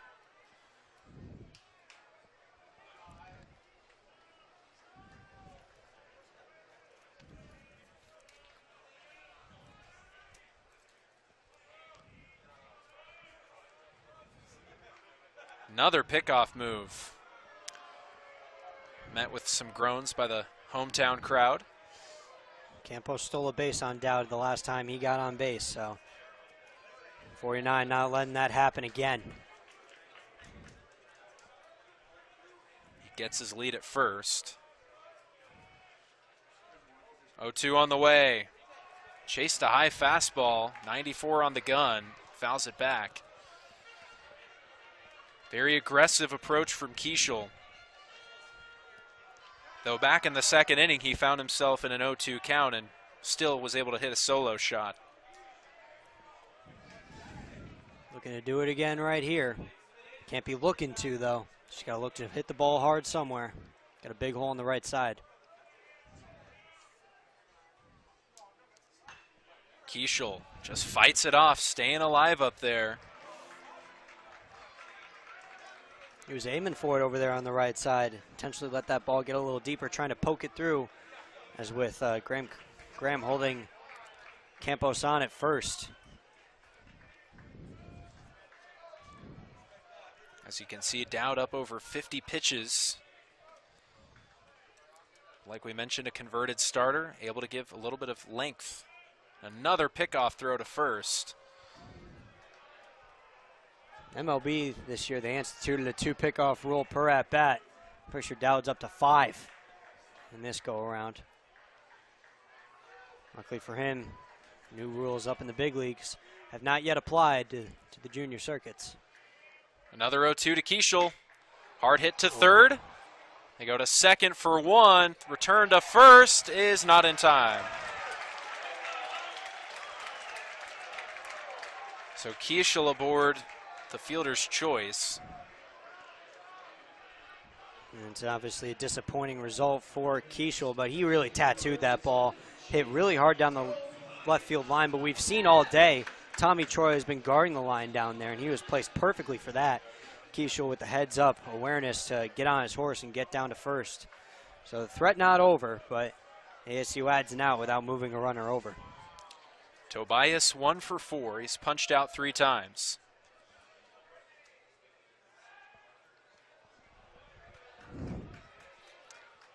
By the way, Keishel's got his lead right there. I think he's going at some point in this at bat. He's got the speed to do it. He's getting really aggressive over there. Keeping very close watch on him. You could see he was leaning towards second base. Could it be a decoy? Could it be a foreshadowing? We don't know. We'll only know once Drew Dowd decides to throw a pitch here, as Keishel doesn't get as far out here on this time. Cobb comes set. Dowd. This one is skied into deep left center field. Rios coming in. And he's got it. Stanford hangs on to that 1-run lead. It's still 12-11 as we head to the 9th here at Phoenix Muni. We'll step aside and be back after the break on Pac-12 Insider.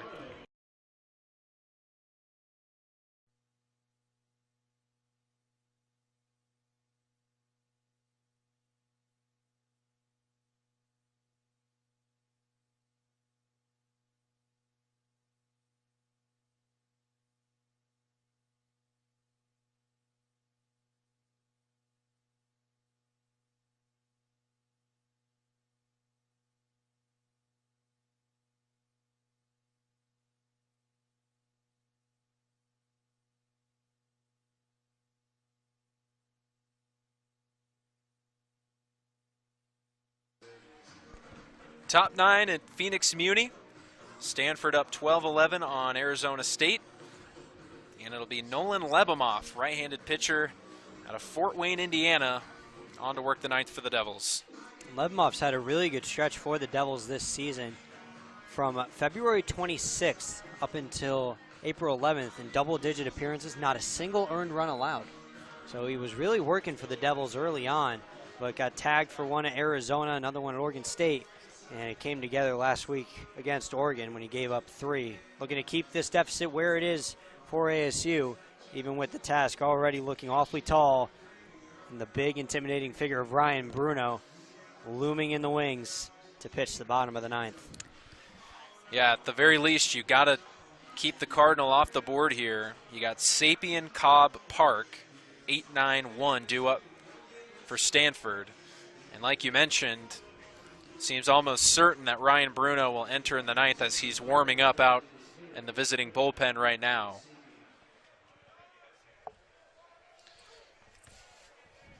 Here's the DH Sapien. For pitch from Lebemoff. Kicks off the glove of Campos. Crossed him up right there. Campos set up on the outer half looking for the heat. Lebemoff comes inside. Campos didn't shift himself in time. Luckily nobody on, so no damage done. Swing and a miss. Really good cutting action on that pitch from Lebemoff. Came horizontally very well. Had a tendency to get wild this year. This one dips below the zone.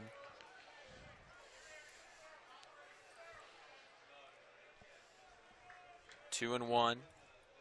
Sapien, another 2-hit performance tonight. He's able to front door the breaking ball there. Evens up the count 2-2.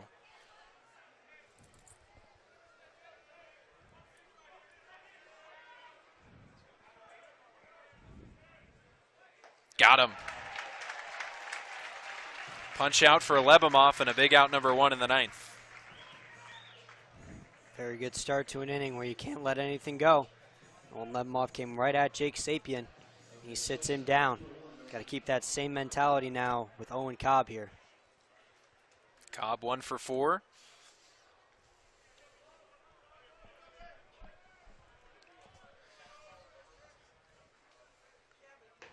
Ooh. Lebimov very deceptive with the breaking ball. It's a gorgeous slider right there. He threw it really well against Sapien as well. Looks like he's got it on right now.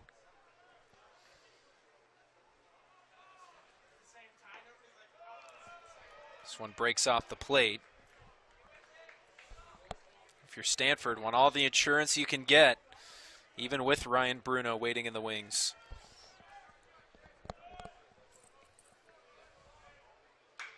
Swinging a drive, left field, and that's a fair ball down the left field line. Cobb pulls up there at second with a 1-out double. It's like the 3rd or 4th ball Stanford's hit tonight down the left field line that's barely snuck inside the chalk or hit it. Really gotten themselves some runs off of that. Must be teaching some pretty good back control over there in Palo Alto. Well, they do a lot of things right up on the farm. That's why they've been to consecutive College World Series, the defending Pac-12 champions, a 1.5 game lead on the Sun Devils in the Pac-12 standings. They've been hot. First pitch to Park. Looks at a strike. They've won 6 of their last 8.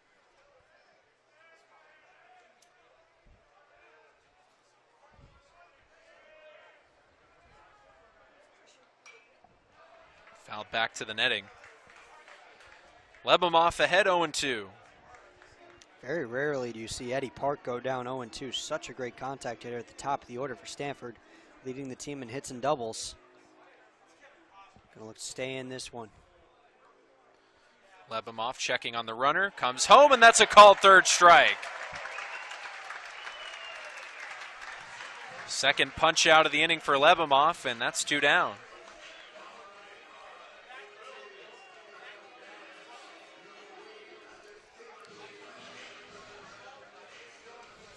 Very rare to see Park go down on strikes. I'll bring up Tommy Troy. 3 for 5 tonight. Couple of doubles and a home run. David Esker giving a little talk there to Tommy Troy. Maybe see something that Eddie Park didn't. Try to get his 3rd baseman to pick up on. Bring around that runner from second. Junior out of Los Gatos, California. Named to the Golden Spikes midseason watch list.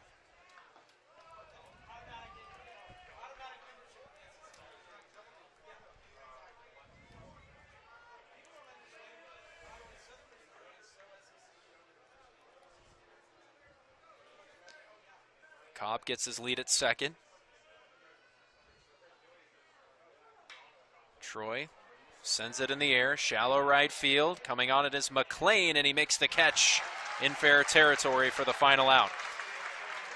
Sun Devils have work to do in the bottom of the 9th inning, trailing by 1 run, and very likely going to have to face the dangerous lefty Ryan Bruno. We'll be right back after the break on Pac-12 Insider.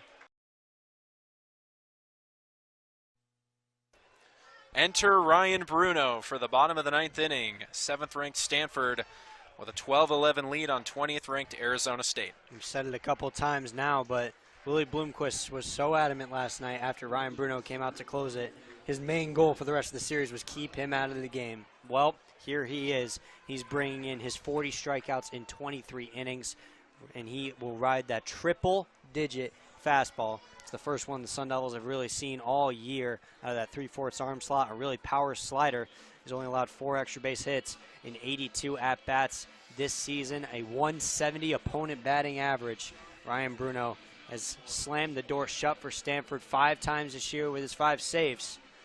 David Esker calling on him to do it one more time and clinch this series for the Cardinal and ensure that they will leave Phoenix Muni this weekend at the top of the Pac-12 standings. The preseason All-American living up to the hype this year despite the somewhat inflated ERA.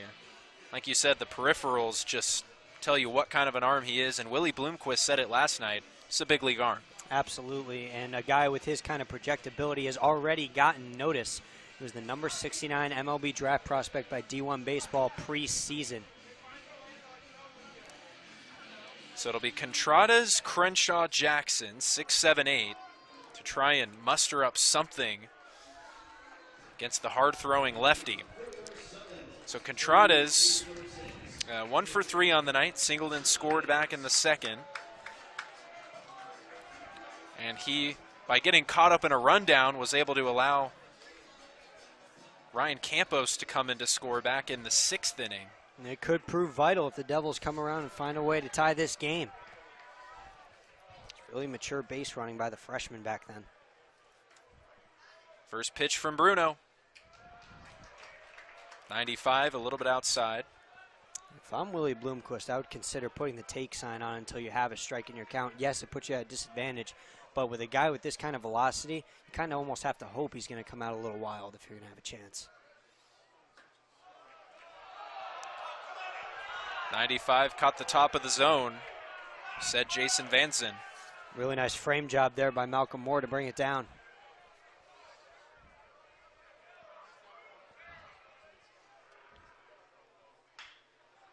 Grounder to third. Troy's got it. On to first for the out. Nice handle of the short hop over there at third base. Tommy Troy talks so much about his bat, but an equally good fielder over there at the hot corner. And a great defense behind Bruno. Cardinal have not committed an error in the ballgame tonight. So here's Crenshaw.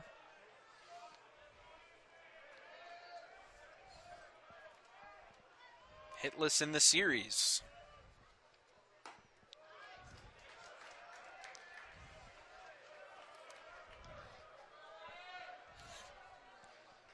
So we haven't seen Bruno hit triple digits yet, but still 97, pretty tough to deal with.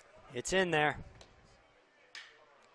This one popped up, foul ground. Troy calling everyone off, and he's got it just in front of his dugout. 2 quick outs there for Bruno. The last thing you wanted to see if you're ASU. But still got a chance. And man coming up with a bit of a flair for the dramatic as we've seen throughout the season. Yeah, I'd argue this is exactly who you want at the plate if you're the Sun Devils. He's had a phenomenal night. Robbed a home run, 2 for 4. Had a homer in the game last night. Like you mentioned, does have that flair for the dramatic.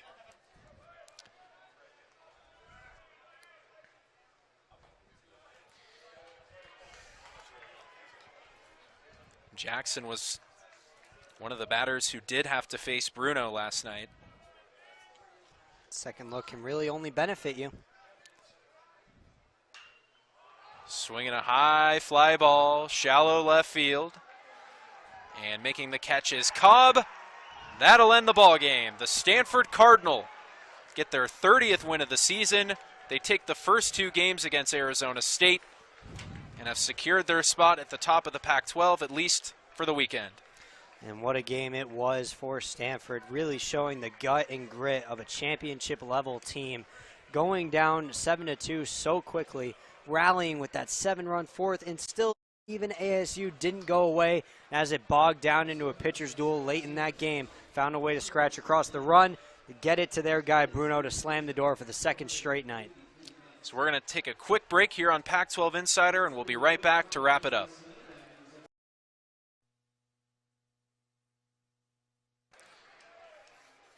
We have a final score here at Phoenix Municipal Stadium. 7th-ranked Stanford defeats Arizona State 12-11. Scott, this game had just about everything, tons of offense, but ultimately a tough break for the Sun Devils. You take a look there, bunch of home runs in this game from both sides. Ultimately, what's your big takeaway from tonight? You look at the game and you really see two teams that are very good, obviously. And what ended up being the difference is the team that's been here before and seen this. ASU's made so many comebacks on so many teams all year, but they've never done it against a team that made it to Omaha a year ago. And Stanford you saw their professionalism and their experience show there late in the game. As the game bogged down into a pitcher's duel in the last 3 frames, they're still able to scratch across the run and get the ball to the elite closer to finish it off. Chance for Stanford to sweep the series tomorrow. ASU looking to salvage the finale and get out of here with a win. Once again, final score, Stanford 12, Arizona State 11. Our next and last baseball and ASU live stream will be tomorrow, May 7th at 12:30 when ASU baseball returns to Phoenix Muni for Game 3 against the Stanford Cardinal. You can tune in live on ASU Livestream 1.